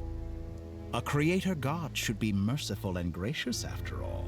And in any case, it is only right that before I end your lives, the world is informed of the arrival of their new god.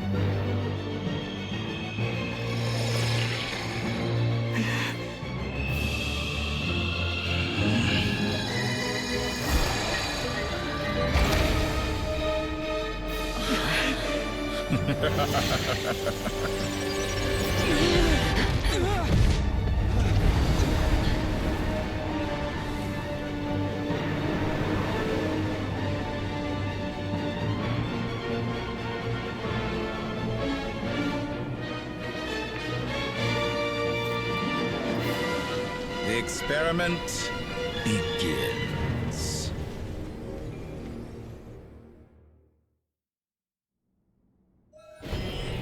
With the marrow of the three moons in my hand, behold the false moons fall!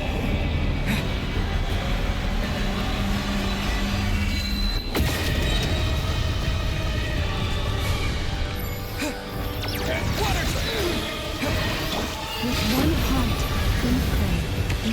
The mystery unravels. No more lies. Found!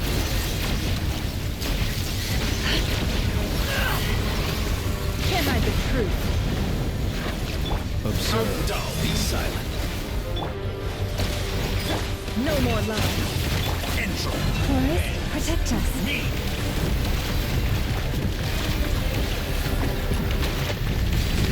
It all adds up.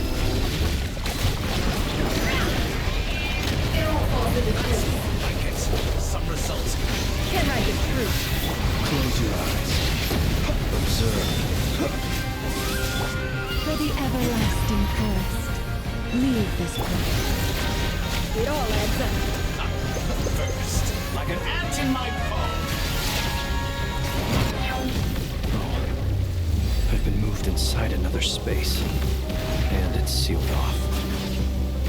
Looking at the structure of it, it seems like Dottore intends to trap us here. There's no exit. Our endurance is about to be put to the test. Intro.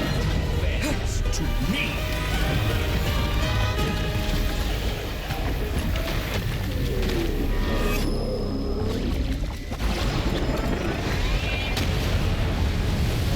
How dull.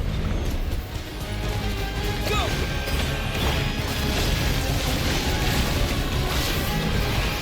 Go! I'm still collecting data. Be shut. Can't hide the truth.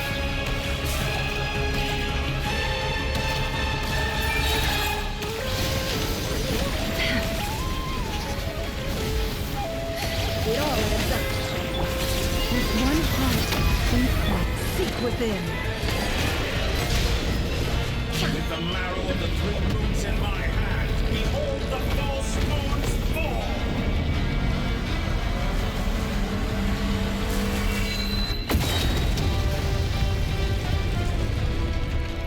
Tell me, where will you try scurrying off to next? A grave trap. Looks like Dottore has opted for a divide and conquer strategy. But we will not allow him to triumph. Now, I shall pray for our victory.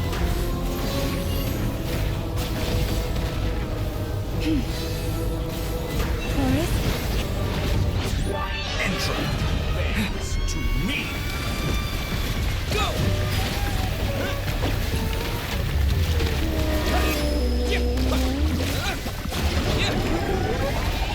Water jet! Water jet! How dull! Go!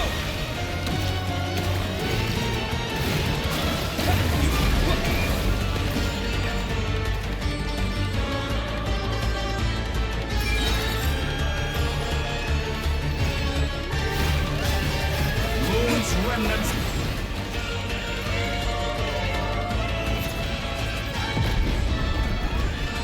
Pathetic.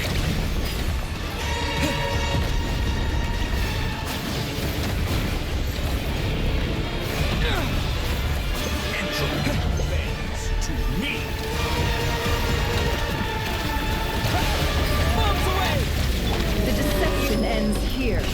No more nonsense. You barely managed to touch my level. What a joke. Be annihilated, that which cannot stand against me. What's this supposed to be? A knuckle. There really is no way out. We'll see about that, Dottore.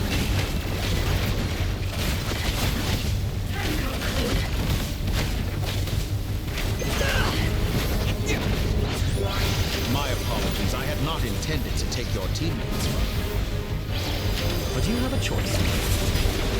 Obey, and I can release them. An excellent deal. Honestly think that would hit me.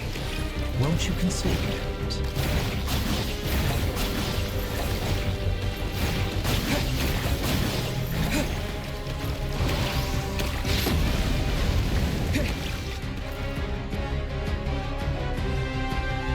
I'm aware you've been working on some little tricks to surprise me with, but it appears that none of them have come to fruition. My guess would be that you're trying to bring Columbina back. But then, where is Centrone? Or are you trying to buy time for her? I always found their friendship to be a curious phenomenon. Two highly incongruent personalities, and yet they share a deep connection. Speaking of Columbina, I once saw her as like a younger sister. We got along quite amicably while she was with the Fatui. But then one day she suddenly decided she would refuse to take part in any further experiments. To this day, I truly don't understand what I could have done to upset her so much. It's such a pity. I could have had a sister, a family. But alas, she grew to dislike me. You're not fit to be family to her. That I can't deny. So many people, all obsessed with playing out the same tired old dramas. This world is rotten to the core. And then there's you. You had every opportunity to reach the right conclusion. The thought of killing you off like this. But I maintain that I approached you in good faith, so I will offer you another chance. Will you work with me? You have until I count to 10 to make your choice. 1, 2, 3. Not in a million years.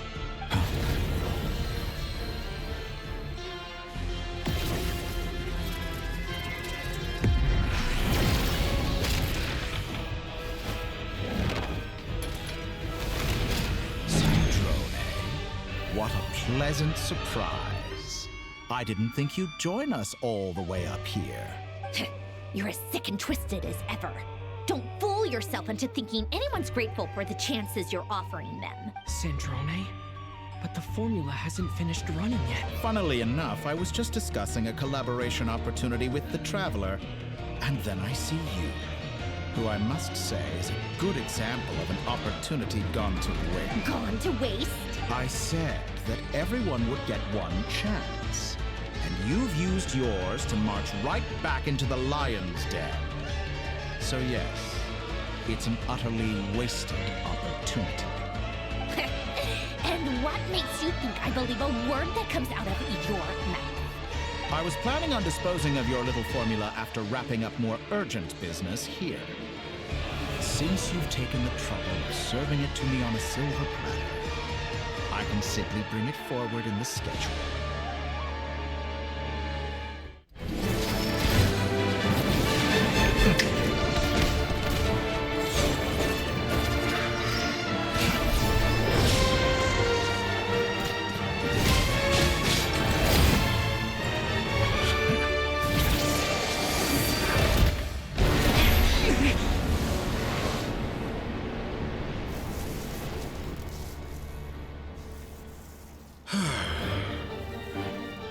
Is this your life's work?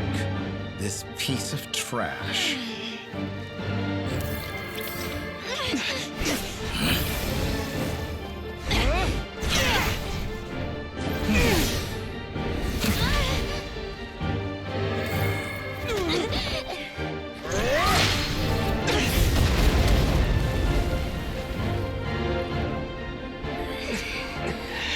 Your formula runs too slowly, Sandrone. You put your hope for success on others instead of fighting dirty. That is why you have failed. Now, whom should I slay first? Any volunteers? No one? How nice of you to leave the decision to me.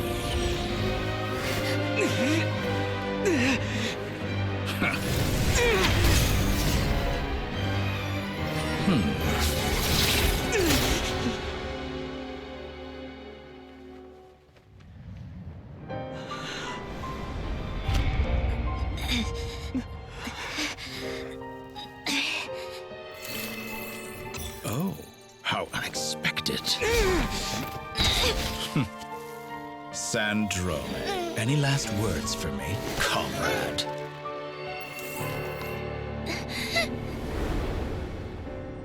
Is there anything you wish for? Not really. But I've always known what I don't want. Go to hell, Dottore.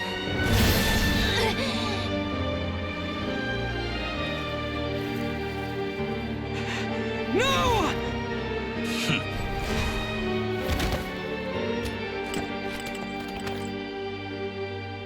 And now, you have failed.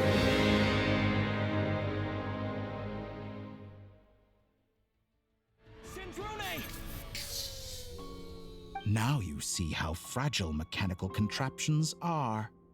Just a gentle tap, and they fall to pieces. However keen of an inventor Sandrone may have been, her death spells the end of the formula that was running inside her body. Of course, I have to commend her for making it this far. As her colleague, I have to admire her stubborn tenacity. Now, it is time for you to take your place by my side. My count was interrupted, but the second chance I extended to you still stands.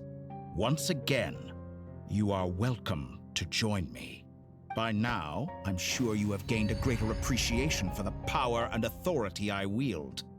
What is stopping you from embracing a new world of endless possibilities? Not in the mood to talk? As you wish. You seem less talkative than usual today. I'll change the topic to something more apropos. Sandrone was always like this, never trusting anyone. Always so reluctant to share her research with them. Objectively speaking, she had her strengths. It is remarkable how she extracted and even optimized the world formula from so much data. But her inability to trust was her undoing. Had she allowed someone else to monitor or run the formula for her, you might still have a chance at victory even now. But regrettably, she was a stubborn fool. As much as it pains me, she had to go. Dottore. Maybe this is news to you, but people can change. Columbina surprised you when she escaped. And I think Sandrone would surprise you too. Shit. You can twist the truth however you want, but I see it clear as day. You're the one who can't trust other people. Is that how you see me? By this point, what can you hope to do about it? It is pointless to fight on. You've already lost. Wrong. You can't win this, Dottore.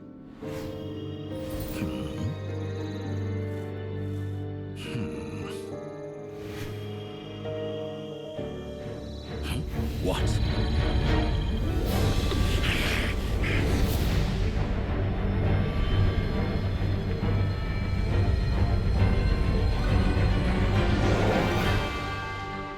My formula can get us 90% of the way. It will connect you to Columbina. Then, I will bring the formula's output to the Traveler's side. For the last 10%, do whatever it takes.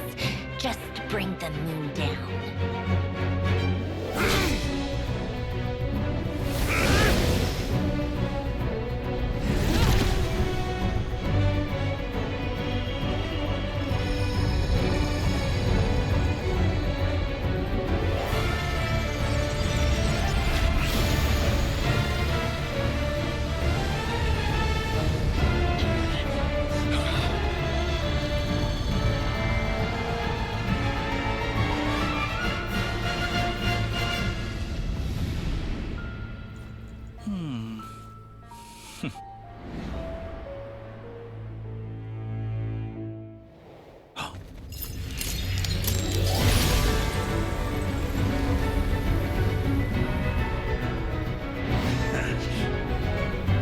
The moon will never be yours!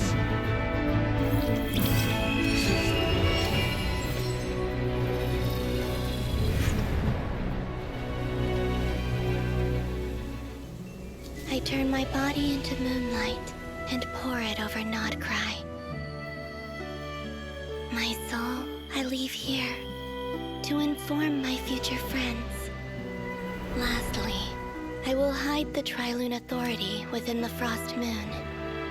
And when my body, soul, and authority are reunited, finally... Columbina!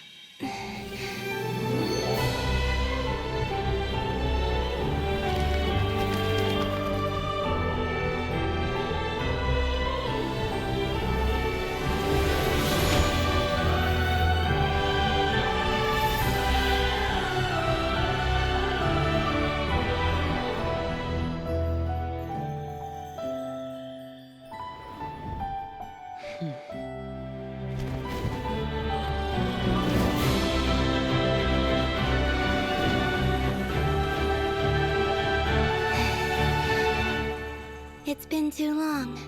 I'm back.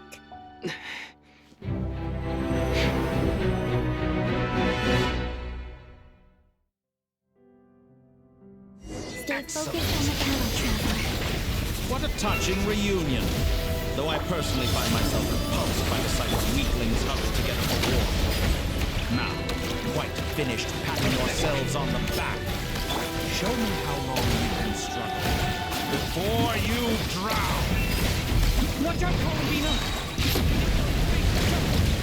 I know. Wait for the right moment. We'll strike together.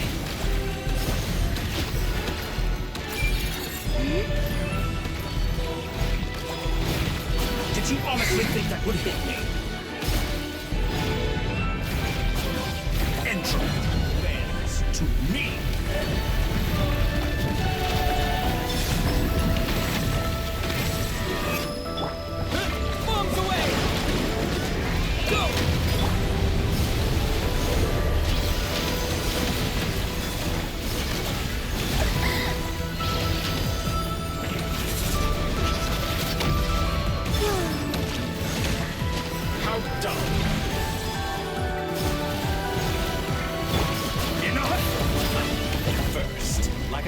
in my palm.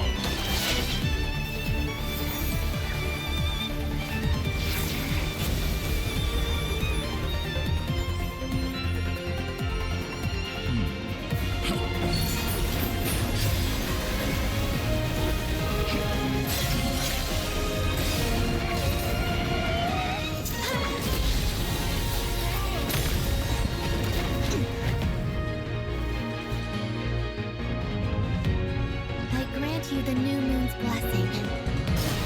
The new moon shines upon you. I am growing weary of your... It's over, Dottore!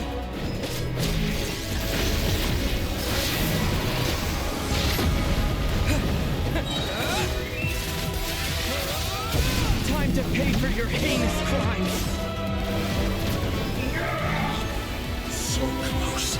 No longer is the world powerful. Future is yours to command.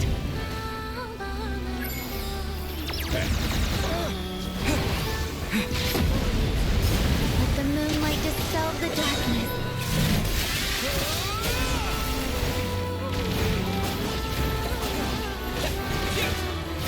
Everlasting as the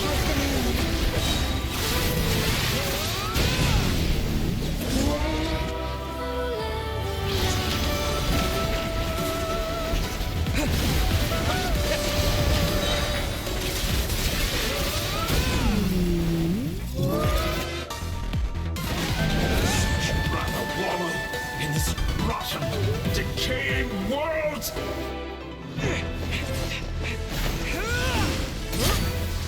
Willfully blind. How can you be so satisfied with your fate?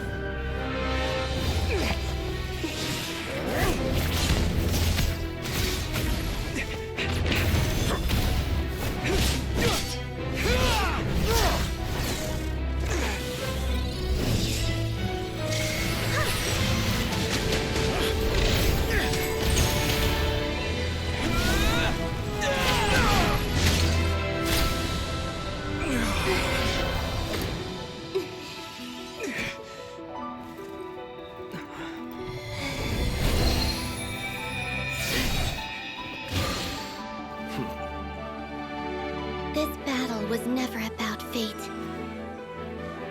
It's about friends, family, and the home you stole from them. So dull.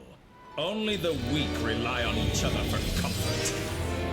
Lucius, once I transcend fate, you will be nothing but fodder for my grand experiment! That will never happen.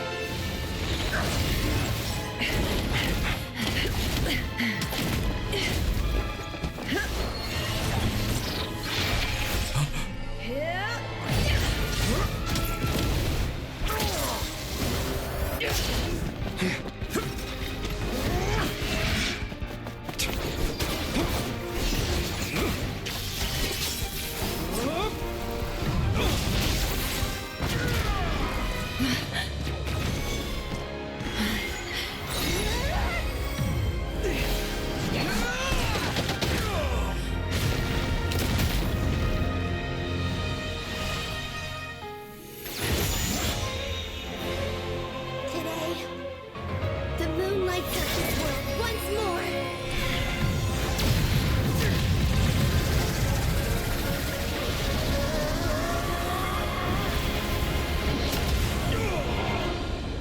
This loathsome world.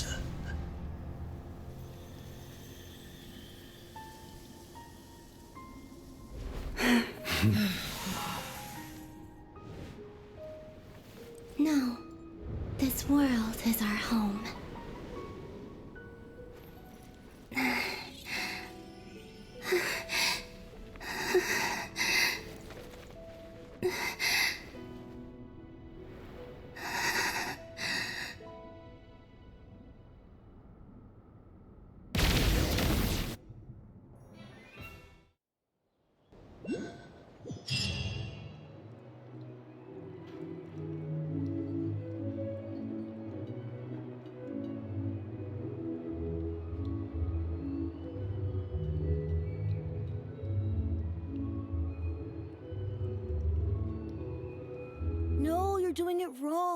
The moon looks like this now. What are you drawing, children? The new moon, Mom! It looks different than before, doesn't it? Also... Can I go buy a sugar sculpture today? Please? Just one? All right. I suppose today is a special day after all. Almost like a festival. Extra, extra! Get the latest Nasha Express here! Post-disaster report! Nasha Town reborn beneath a new moon! The voyage begins today! The future looks bright thanks to the League! I knew things would be different. But I didn't think that would include the moon. They say a new moon goddess has been born. A new moon goddess? Who's saying that? The Frost Moon Scions? I guess so. I'm not too clued up on the details. As far as I'm concerned, the moon's still in the sky and it's business as usual. Hey, since we've come all this way, shall we grab ourselves a free meal while we're here? Are you a convert now? Or are you just here for the free lunch? Oh, come on. What does it matter? After everything we've all just been through? That smells good. All right, that's it. I'm hungry. Time to eat. Come on! We gotta get there early, or there won't be any good spots left. Shh, keep it down. This is a residential area. What if people are still sleeping?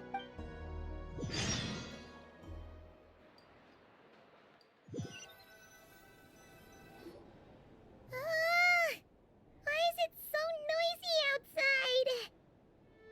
It's okay. Paimon was pretty much awake anyway. It's been so long since we last had a chance to relax, huh? Feels like time is moving slower than usual. What about you? Did you rest well? Still winding down from everything that's happened? Or are you wondering how our friends are doing? Or is it about what Dotori said to you? Okay, if you say so. But don't push yourself, alright? Let Paimon know if you need to talk. What we just went through was a lot. It's totally normal if you need some time to get back in. Luanatar disappeared after Columbina came back. Apparently, she was part of Columbina's soul or something. Still, Paimon kind of misses Luanatar somehow. But anyway, you did great. So did Paimon. We all worked our butts off to contain this disaster, and in the end, we made it. So, chin up, Traveler. You should be proud of yourself. Hey! Don't poke fun. You should be glad that Paimon's growing as a person.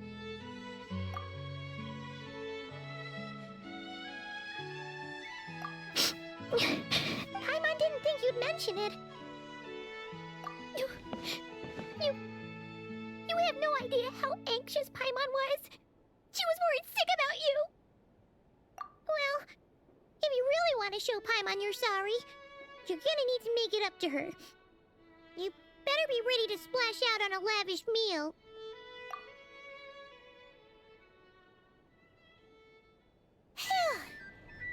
Okay. Paimon's full now. Huh? Oh. Hey there, Traveler and Paimon. Good morning. Morning, Yehuda.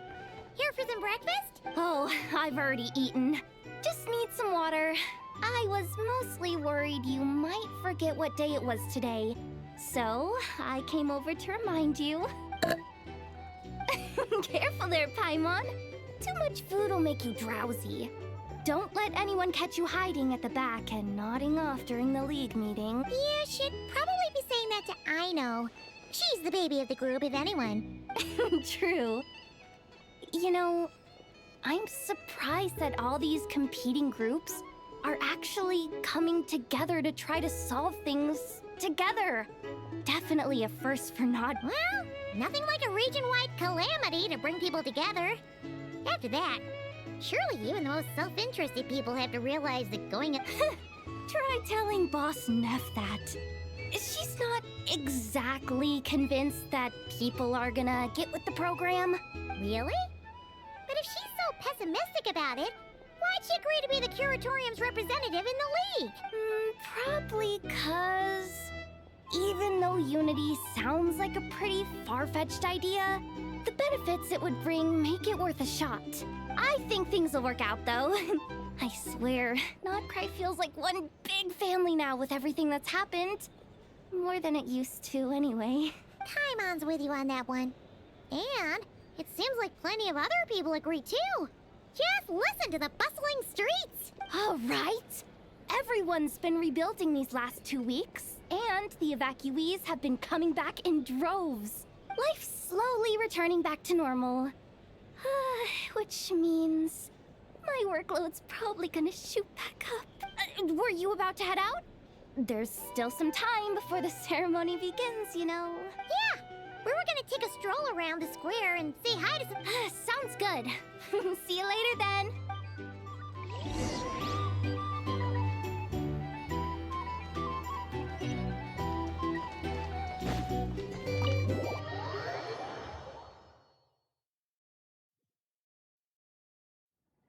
Please accept today's boon. Have a nice day. Are Paimon's eyes deceiving her? Or is that Inefa handing out food for the Frost Moon Scion? Hello there. Would you like a feast of the moon, along with some snacks of the day? So, what's new, Inefa? It was only a few days ago when we last saw you, but it looks like you've joined the Frost Moon Scions in that time. And I know too? What are you talking about, Paimon? We're just here to help. Duh. In the wake of the disaster, it's all hands on deck. We responded to Lauma's request for support. At times like these, the smallest good deed can inspire others and help them through the hard days ahead. And we're using eggs and heating tubes to make that a reality. In true Kromkake Craft Shop style! Inefa! Did you hear that? The Traveler said I did good. That's because it's true, I know. Proposal. If you can resist eating today's dessert, I will provide you with compliments, too. No way! Well, that proposal got shot down quickly. I need something to get me through the hard times, too, you know. Mom! Yes, dear. Go right ahead.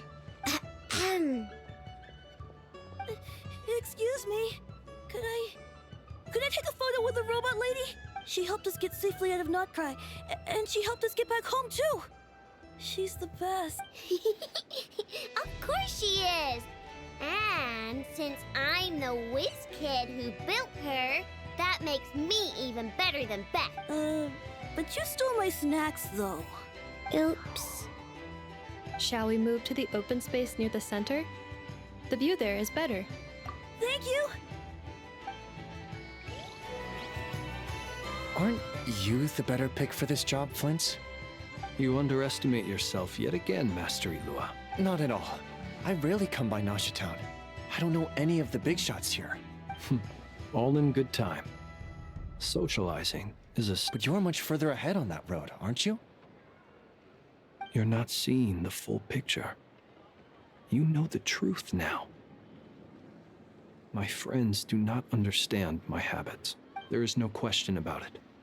The Lightkeepers need a representative in the League. Someone who is upright, cares about other people, and can realize their self-worth through group action. You say it like you wouldn't make the cut. I am most flattered that you think I would. Sigh a little less, Master Ilua, and have more faith in yourself. All the Lightkeepers agree that you're a very promising young man. That is precisely why Starshina and Nikita felt safe delegating such important... I'm sure we all also agree that we would sooner die of dehydration than manage to wrangle anything out of you in a My apologies. I am not in the habit of bringing water with me when I go out. Whatever. I'll take the job. By the way, who else is part of this? Oh, it's quite the who's who of Nodcry. There's the Moon Chanter of the Frost Moon Scions, the boss of the Curatorium of Secrets, a representative of the Voynich Guild, and even someone from the adorable Kromkake Craft Shop. I'm sure you will find speaking with them to be a genuine pleasure. If you say so. I've never done this work before, so I'm honestly a little scared of making mistakes. But I'll do it. Not only is it our duty as Lightkeepers, but because I want to make Nodcry a more welcoming place. An admirable attitude to take. The beacons are lit, Ilua. We're but one step away from breaking through the blizzard. We have the chance to band together and build our shared homeland into an Elysium. This is unprecedented for Notcry. An opportunity not to be missed. Yeah, you're right. Quite a few familiar faces have arrived. Let's go, shall we?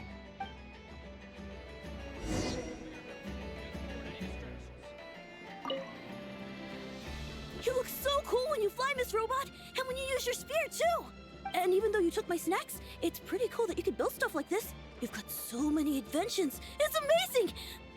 Also... Micah, we need to go now. 1 second! Please take this Feast of the Moon, as well as some snacks. Share them with your mother and your lovely family.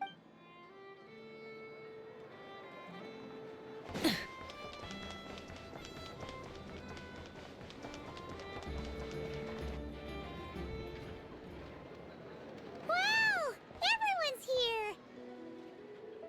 You seem well rested. I know no one's asked, but I'm sure you all want to know, so let me just say, we're doing great. Thanks. Well, great, but not perfect. Starting to lose my mind from boredom. Can't drink a drop of alcohol while I'm waiting for my wounds to heal. I'm sure you had a sneaky swig or two. Wait, how'd you find out? I'm sure you must be missing Mondstadt after all these years away, Grandmaster. Yeah, you could say that again. Every time I get news from Mondstadt, it makes me want to go back and see the place for myself. Honestly, once things are wrapped up here, I think it'll be time to head back home. Hey, looks like someone's taking the stage. Can everyone see okay? Anyone need a boost? I'll just listen from the back. It's fine. You're taking this pretty seriously, huh, Durin? Well, it's not every day that I get the chance to see how people speak and officials. Soak it up like a sponge. I'll make sure you get a chance to practice for yourself later down the line. Actually, I know just the thing. You can debrief the Knights of Favonius for me. Mr. Varka, are you forgetting that I'm not a Knight of Favonius? I can knight you. Any particular title you'd like? Is he joking? I really can't tell. You'll have to figure this one out for yourself. It'll be a good learning experience. It is my honor to host the opening ceremony for the League, and to have this opportunity to speak to you all in my capacity as Voynich Guild representative. Could this person also have been pushed onto the big stage by the real big shots? We come here today, having weathered the trials and hardships of yesterday, and having learned from them the importance of unity and cooperation. All right, here we go. Uh-oh, looks like Aino's off in Dreamland already. Wait, Boss is looking kinda drowsy too. What's up with her? Come on, get the speech over with already. Notcry is our home, the land we rely on for survival. And as we chart a course for the future, may we persevere through the storms ahead as we sail towards a new era of prosperity, freedom, and hope.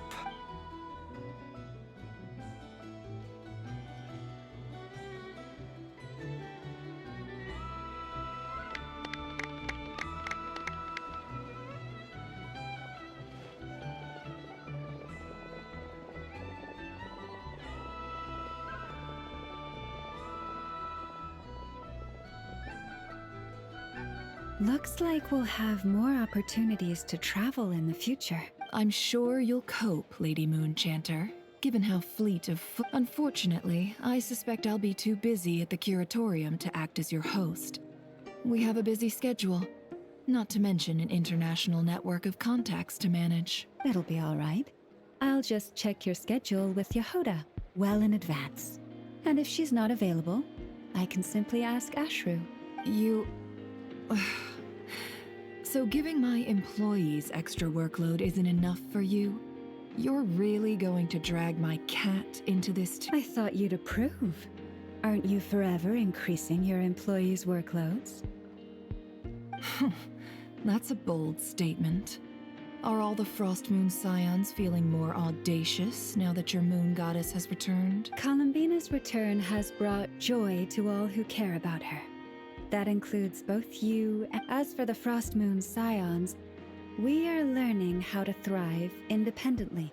It is up to us to make our home a more livable place. Joining the League is one of the steps we are trying towards that end. I like the word try. It's nice and non-committal. You can opt out at any time and still say you tried. You don't see a bright future for the Frost Moon Scions? Or did you mean the League? I'm just not as optimistic as you. The Frost Moon Scions should count themselves lucky that they have a leader as stubborn and enterprising as you. But Nodcry's a big place, with all kinds of people. Most of them don't enjoy answering to a leader, or even listening to reason. Well, that's where you and your methods come in.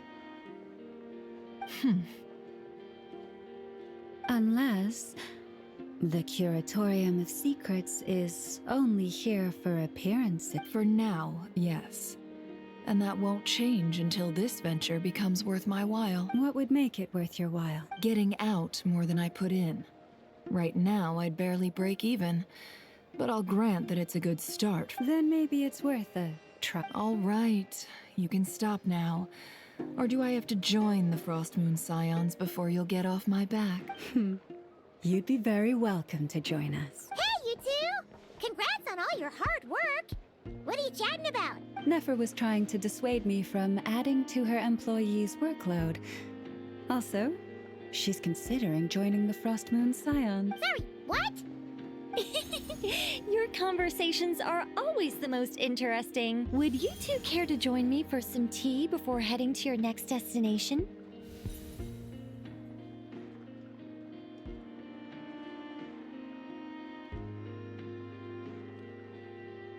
Nicole? Wait, where are you? Aren't you gonna show up today? Sadly not. I'm otherwise occupied right now. I'm sorry, Paimon. I can hear how disappointed you are. If it's any consolation, let me say that how things appear on the surface is a far cry from what they are at their core. Perhaps you'll feel better if you focus on the fact you have a special line of communication with the great mage herself. Okay? Has something happened? No, or not yet. Anyway. Well, that's not ominous at all. Not for the time being. Just think of this as a general check-in to make sure this communication system is still running smoothly. Besides, it's good to chat once in a while if we want to maintain our friendship. You could have just said so. Paimon got all worked up for nothing. Still, the best friendships are built through face-to-face interaction, you know. It's never gonna stop being weird having tea with you when you're not there, and... All right, fair point. I'll bear that in mind for next time. Yeah. Any update on that crisis at the world's borders? Alice just informed me that they had their work cut out for them. And now everyone's thoroughly exhausted. But they did finally get things back under control. Still, we can't let our guard down yet. The disruption caused by this disaster has made Teyvat easier to detect from the outside universe. She plans to wait for things to stabilize, then reschedule her Mondstadt vacation plans. As for me, I agree with Hat Guy's perspective. This is a time when many new variables are emerging, and the situation is changing constantly. Plus, we have to remain vigilant and ensure that the embers of chaos are not rekindled. I did notice that the energy in Nodcry changed somewhat after the War of Funerary Flame, but since it was still aligned with the Light Realm, I never gave it a second thought. It looks like I'll have to examine the connections between phenomena I observe more closely in the future. Just doing my duty. It's more or less second nature by now. Of course. To give you the full picture, I'd have to start with the substance from which angels were formed. Never mind. Paimon's right. Showing off my knowledge would be much more satisfying in person. By the way, you did receive the gifts from the Hexen Circle, yes? I'm not trying to claim credit or anything, but my pride demands that I at least mention it. They're quite similar to the protective talisman that Alice gave Dory, but with some very special enhancements. Oh! So that's what kept our friends safe when Dotori trapped them. Indeed. We went to great lengths to make sure they were invisible to his eyes. I'm so happy they came in handy. Still, not fishing for gratitude, by the way. I just want you to be aware that sometimes your friends may be protecting you in ways you cannot perceive. Anyway, I'll contact you if anything else crops up. If not, you know what they say, no news is good news. Oh, my angelic instincts are tingling. They say you should head to the docks next. Your friends are about to board their ship home.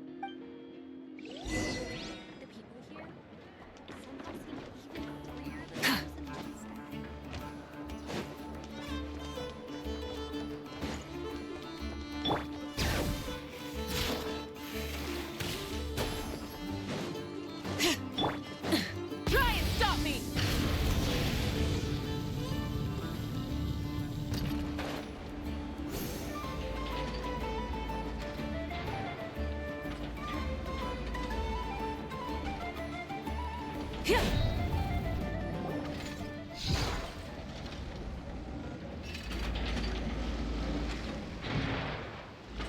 You're here. You're here too, Hat Guy. Are you heading back together? No. I'm bound for Sumeru, and she for Fontaine. We just happened to cross paths at the harbor. Everything seems fine. Sandrone may have an abominable temper, but she's always been very responsible with important calculations, and things entrusted to her by valued friends. You always speak as if you know us inside out, Mr. Hat Guy. Maybe I'm just a good judge of character. I certainly hope that's all there is to it. Regardless, you have been a significant help in this matter. For that, you have my gratitude. I didn't do anything special. Sandrone's the one who completed a seemingly impossible formula and turned the tide of the entire battle, even giving her life in the process. She's the one we should be thanking. Even we were unaware that Sandrone had hidden the real formula inside Polonia's body.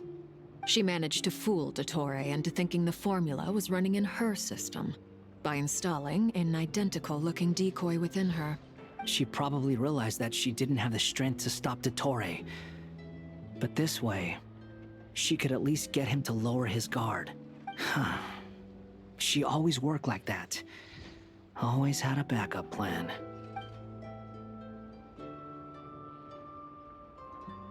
Well, that's why I'm traveling to Fontaine. She made a request of me long ago, and the time has come to fulfill it. Think of it as her will.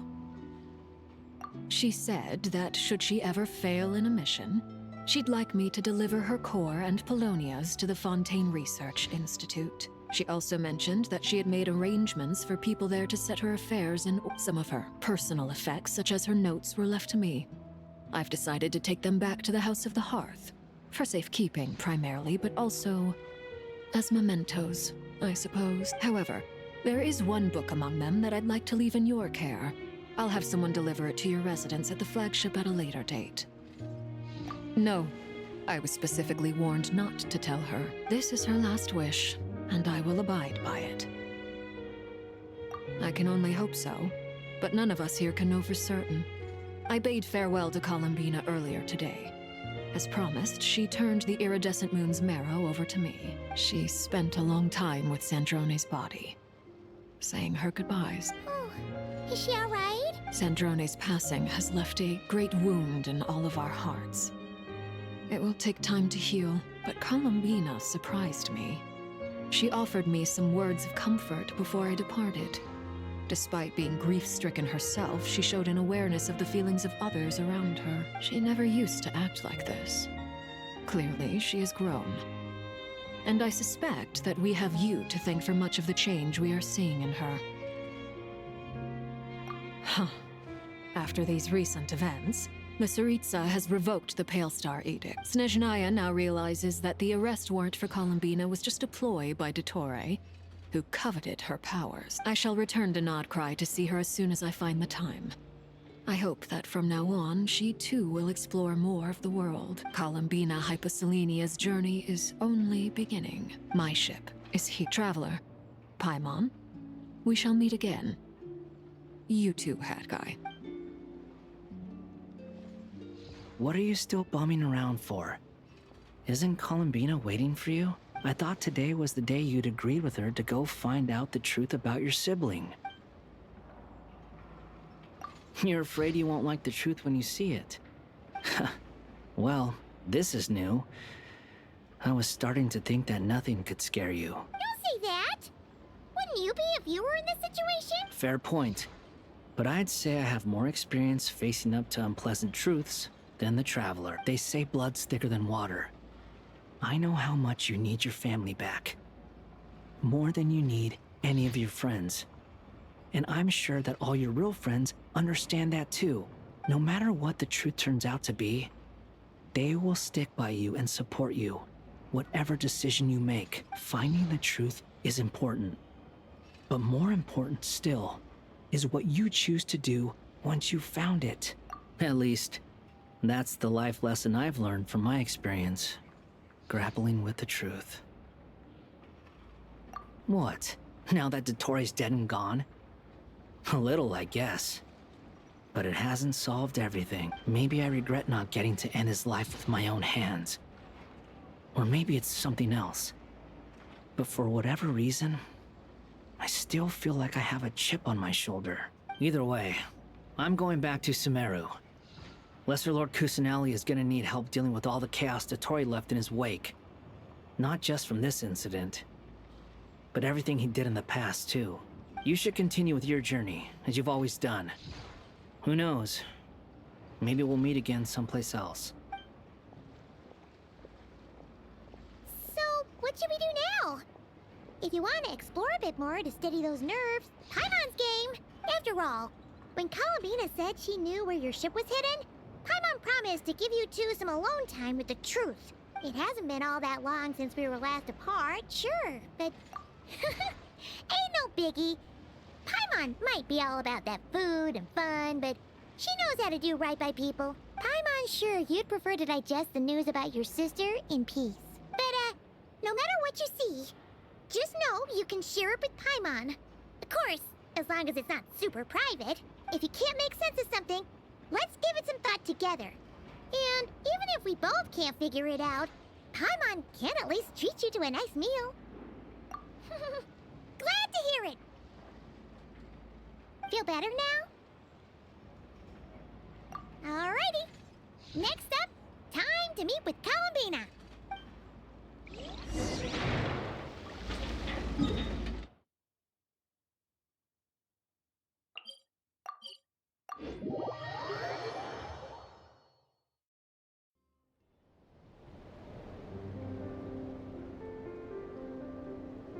Columbina, we're here! Can't quite believe we're meeting out here. We've gotten used to walking over to Silver Moon Hall whenever we go see you. Well, you're still welcome to go there whenever you want to see me. It's just, now that it's all over, I've decided to make some changes. Try and fit in with the Frost Moon Scions, like Lama suggested. The older generation are still timid around me.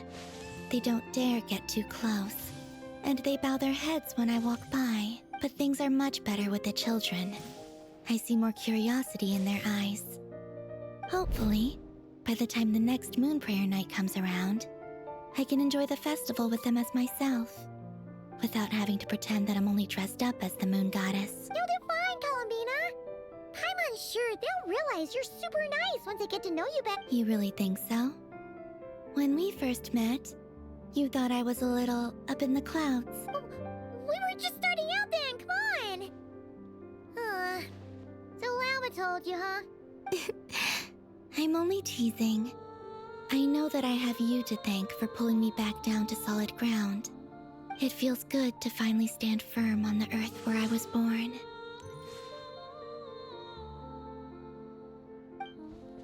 Oh, that's great!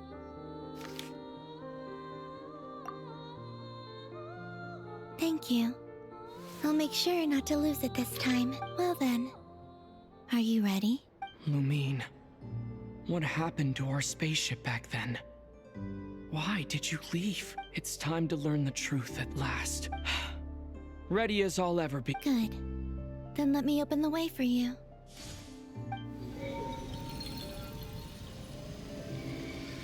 Where does this lead? To our shared destination. Huh? Do you remember me telling you about my missing prologue back when we just met?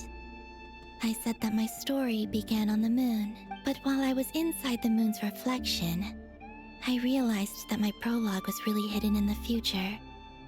I just had yet to discover it at that point. The story of the time before I was born was in fact the story of my distant future.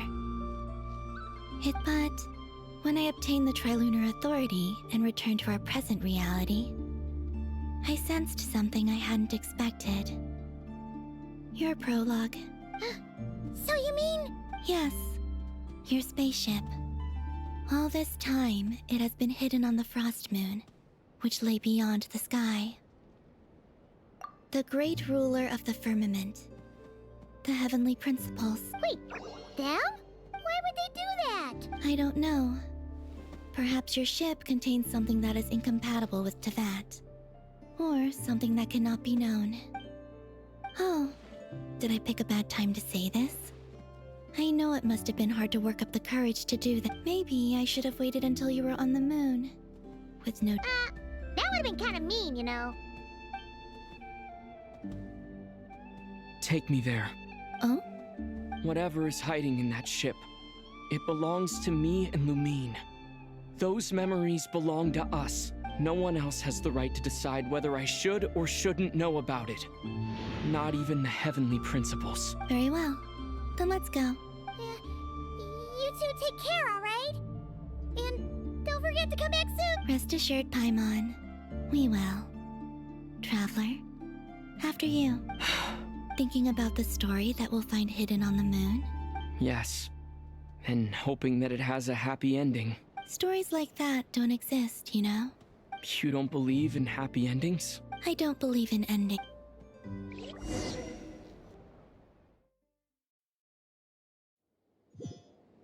Where am I? This is the pathway I built between Teyvat and the Frost Moon. The moon is very far away from us, so it could be a long journey.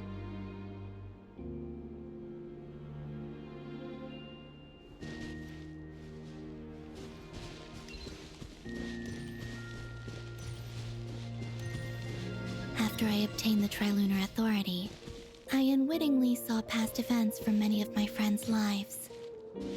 One was Lauma. She was so young when they chose her to be the Moon Chanter. From then on, the Frost Moon Scions looked to her to bring messages from their goddess. But, for better or worse, I had left Hisi Island before she was ever born.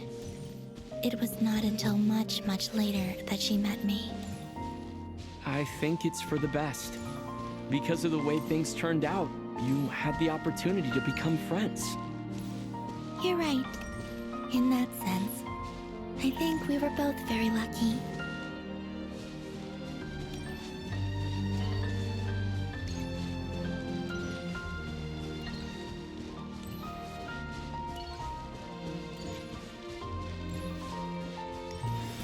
Oh, and about that mage, Nicole.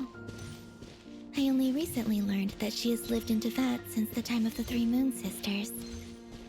The Moon Goddesses always had a good relationship with the angels. I suppose our friendship continues that tradition.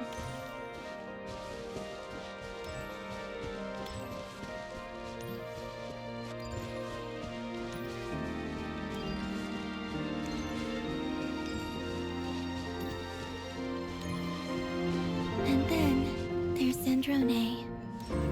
I never knew that much about her, beyond the fact that she was created by someone called the Lord Artificer. She, too, suffered for a long time before joining the Fatui.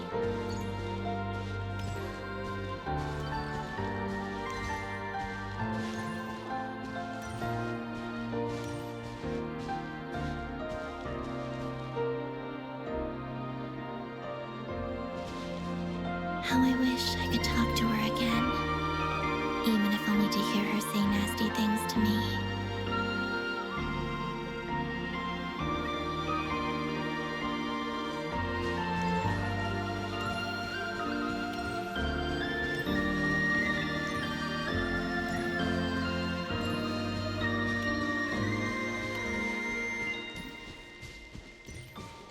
Also, I saw your sibling's story. I'm afraid I didn't see much. It seems that she rarely came to the surface, where the moonlight shines. But I did notice that back when you first set out on your journey, she would often appear nearby, gazing at you from afar with a guilty look in her eyes. Lumine. Let us speak no more of the past. I probably shouldn't reveal so much about my friends. It's not my place. Let the moonlight carry us forth. We are very close now.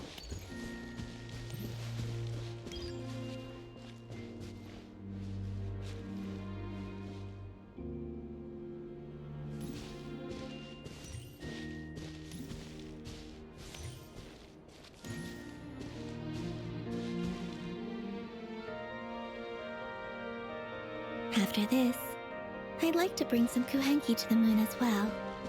If they're willing, of course. What about your other friends? Will you bring them to visit too? Certainly. But I'll need to tidy the place up first. This home hasn't received any guests in a long, long time.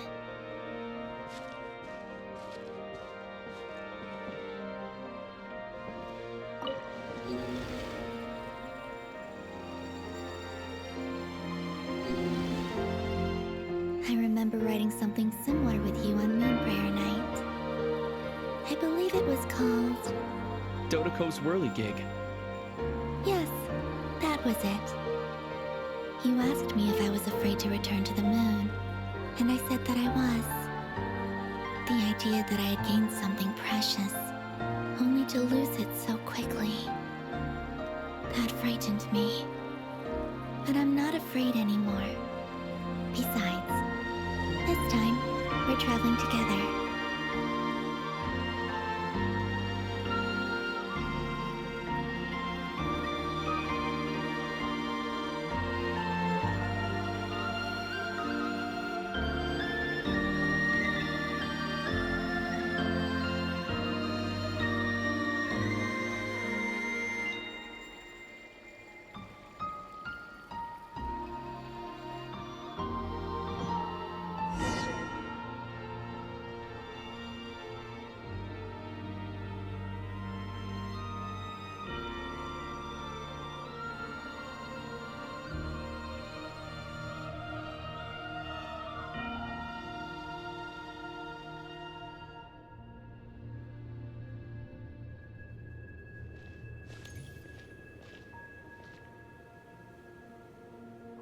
We're here. Over there.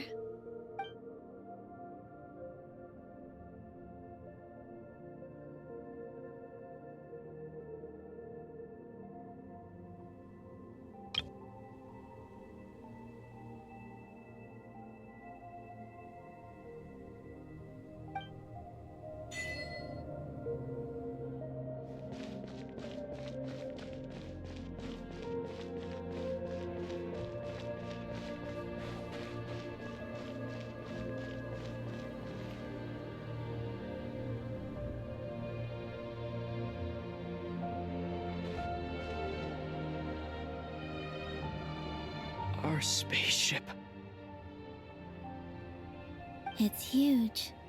I suppose that the moon is the only place one could hide it. It'll be all right. Huh? The way you feel in this moment, I went through it too, on Moon Prayer Night. The door was right in front of me, but I struggled to find the courage to step through. Solitude for me once meant living a life in which even I was absent. Before I met you, that was the only life I knew. But that night, solitude meant throwing away the life I had gained after meeting all of you. Columbina. Go. Retrieve the part of your life that was once lost. Trust me, you will lose nothing by doing so. Look, Teyvat is right there. All of our friends are down there, waiting for us.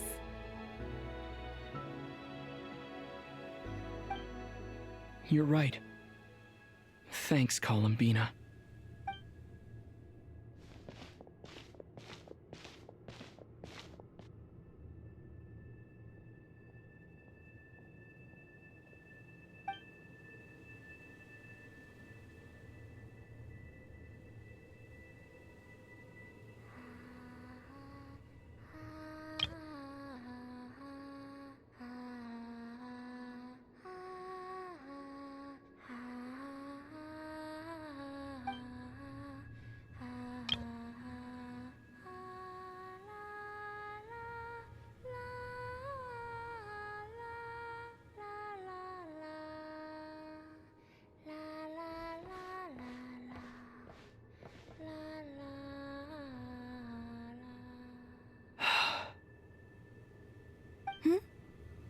finished?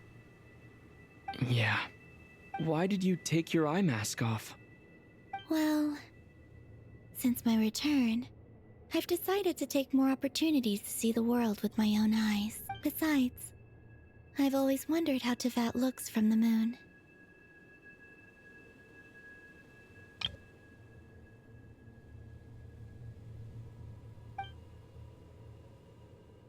And what do you think?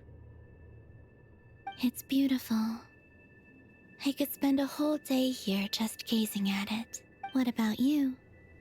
What do you think of the truth you found? I haven't looked at another person's expression in a long time, but I think yours is saying it was neither good nor bad. Keep this up, and it won't be long before you give Nefer a run for her money. Oh, I don't think that's going to happen. I'm much more used to sensing what's going on around me with Kuvaki. I think I'll save my eyes for seeing special moments I really want to remember. I read the spaceship's flight logs. I always assumed that this was my first time in Teyvat. I thought that Lumine and I must have been hibernating in space for centuries on end. But the logs show that our spaceship flew over the skies of Teyvat once before. A long, long time ago. Flew over? So you didn't land? No, the ship barely came to a stop before flying on again. After that, it continued traveling through space for a long time. Some of the data is corrupted, but I suspect that it kept flying for thousands of years. It was only after that that the ship made a forced landing in Nodcry. When Lumine found me, she came from outside the ship. Could this mean that she left the ship long before I did? Maybe even during our first pass over Teyvat. Are you alright? Yes, I can feel that the truth is coming together, one small piece at a time. I remember Lumine telling me that when she first arrived in Conria, she could not recall the past, so this might be something that even she doesn't know. Here, I made some space for you. Your mind must be racing, and this seems like the perfect place to relax and... Oh, wait, there's one more thing. What is it? Wait here a moment.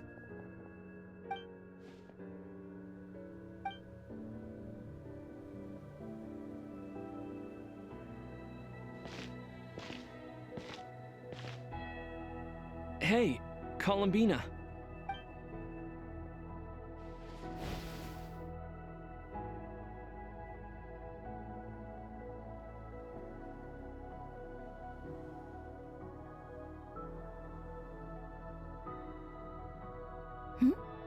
Is that a new outfit? An old one, technically. It's been in a cabinet inside the ship this whole time. It's a matching pair with Lumine's. She always liked this set more. Huh. I don't think there's a huge difference. Really? Yes. It's still the same you. You're the same person, no matter what clothes you wear. Only Columbina would make an observation like that. Traveler, do you consider Teyvat your home? Home is wherever Lumine is. But then after all the time I've spent here, and everything I've been through, yes, I'd say it's my home. Would you change your answer if Teyvat changed appearance? I mean, if the truth about Teyvat turned out to be different than what you thought. I don't know, but I don't think so. The truth is not what matters most to me about Teyvat. When I was first born, I longed for a home. And when you get something before you're mature enough to understand the world, you just take it at face value. I thought that a home was a transaction. You give me what I want, and I'll do the same for you. But you and your friends taught me what a true home should look like. You never asked for anything, yet you gave so generously to me. That's because your friendship matters to us. It was worth it. In the past, I thought that my birth in Nodcry must have been a mistake. But after journeying to the distant past where the story began, I realized that it was I who chose Nodcry to be my future home. Now, I am glad that I made that choice. I'm sure your friends are just as glad. In fact, I intend to make the same choice today as I did back then. What do you mean? Well, I've given the Eternal Moon's Marrow to Lauma, and the Iridescent Moon's Marrow to Arlecchino. And now, I shall return my Kuvagi to Nodcry again, that it may continue to protect my chosen home. Wait, but what about your body? Oh, are you worried that I'll disappear again? I won't. Not this time. The Frost Moon has now entered the false sky, and I am the Trilune Goddess. I am only returning to Nodcry the part of me that it needs. I am giving what I can, because my home is worth it. Oh, and I have something for you, too. For me? Yes. Come closer.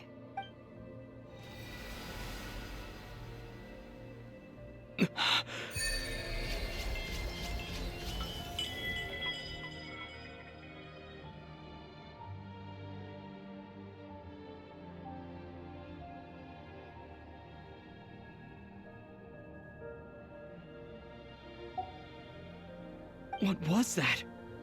I lifted some of the restrictions this world placed on you. I trust this will help in your future adventures. My power. It feels like it's grown. I can use the elements more freely now. Thank you. This will be a great help. You're welcome. I see you as family, and after everything you've done for me, In fact, no. It's not because I owe you. It's because you're worth it. Here, this flower is for you.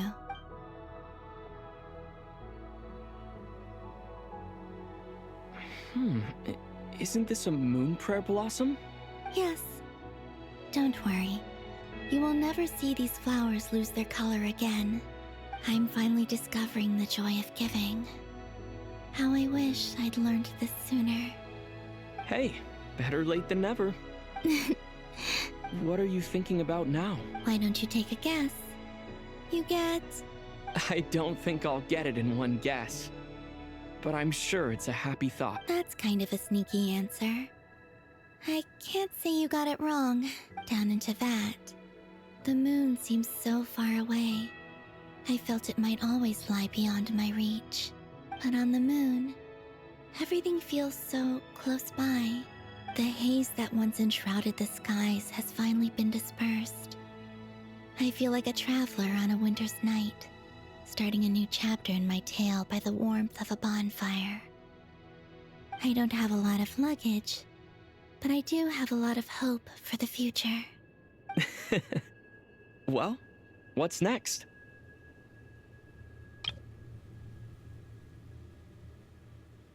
Next, to start with, I want to stay here just a little longer. After that, let's return home and continue our journey.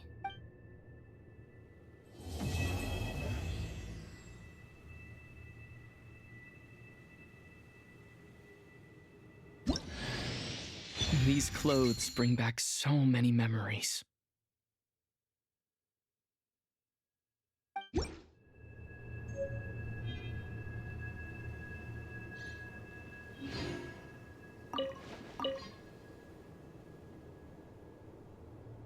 The journey goes on, for you and for me. Like I said, this is not the end. I don't believe there has to be an ending. Ice cold and sharp. Crystal clear in some ways, yet profoundly unfathomable in others. Like the thick layer of ice on top of a frozen lake. That's just the impression that Tsaritsa gives me. I was never able to glimpse what truly lies beneath that icy exterior. In fact, I don't think the people of Snezhnaya even know what kind of power their god wields. Maybe that's because the Tsaritsa herself has never acknowledged nor accepted that power.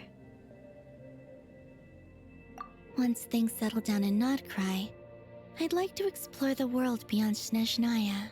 You've told me so many stories about the other places you've been to, and all the friends you've made there. I'm curious to visit those nations and see them for myself. It would also help me learn more about the journey that has made you into the person you are today. There's Regrator, the Rooster, and the Jester. Between them, they control a lot of what happens in Snezhnaya, but I can never wrap my head around how exactly power is split between them. I just know they are each responsible for many specific domains. I noticed that the Rooster and Regrator often appear to get along on the surface, while working against each other in secret. And theirs is not a friendly rivalry, but I wasn't particularly interested, so I tended to keep my distance. Now, oh, is that your next destination?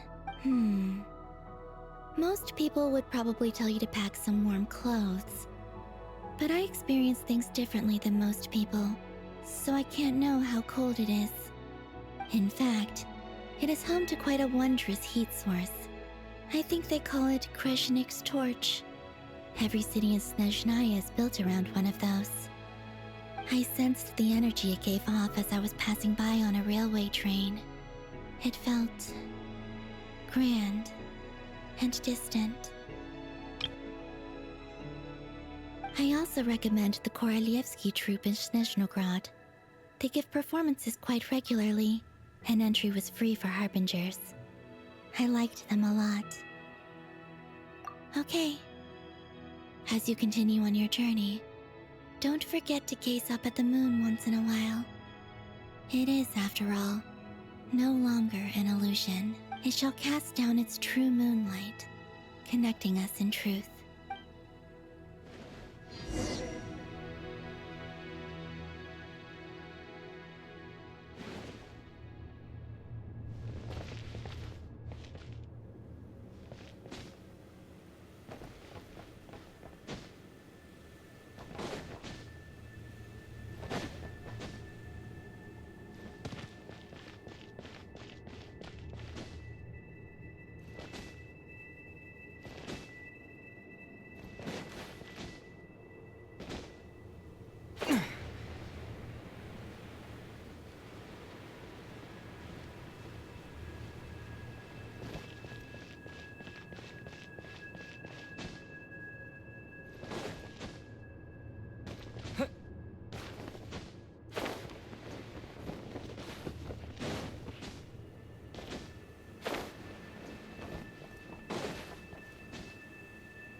To Jean, acting Grand Master of the Knights of Favonius. Ugh, this preamble is such a pain to write. It's probably high time we got rid of this acting business. I trust that Durin has updated you all on recent events. Hope we didn't worry you too much. The good news is, we managed to come together and put a stop to the Doctor's evil schemes. With that, I think it's safe to say that Notcry is finally out of the woods. As for the Fatui, not counting the Damselette, aka the Moon Goddess, who has left their organization, we found ourselves allied in this instance with both the Knave and Marionette. May she rest in peace. As ever, we find ourselves better off for making friends rather than enemies. But until we can ascertain the Tsaritsa's true intentions, the future remains uncertain. In a short while... Wait. How am I meant to surprise everyone if I tell them in the letter that I'm heading home? Well, that would be a huge waste. Okay, got it. I will begin sending the expeditionary team back home in waves. I'm sure they'll be able to answer any questions you still have. I hope they won't gloss over the details of my many heroic deeds. But if they do, I'm sure it'll be because they're just too exhausted from the long journey. I think of Mondstadt daily. Please give everyone my best regards. P.S. The honorary knight went above and beyond this time. Are there any other honors we can give him? I'll leave it with you. P.P.S. Please be extra nice to Klee for the foreseeable future. I cashed in on the last favor that the Hexen Circle owed us, so we need to earn some more goodwill. If there's any serious problems, feel free to stick me in solitary confinement when I get back. I'll do the time for her. Whew. And that, as they say, is all she wrote. End of an era. And with the moon shining down brighter than ever, I think everyone is going to sleep well tonight.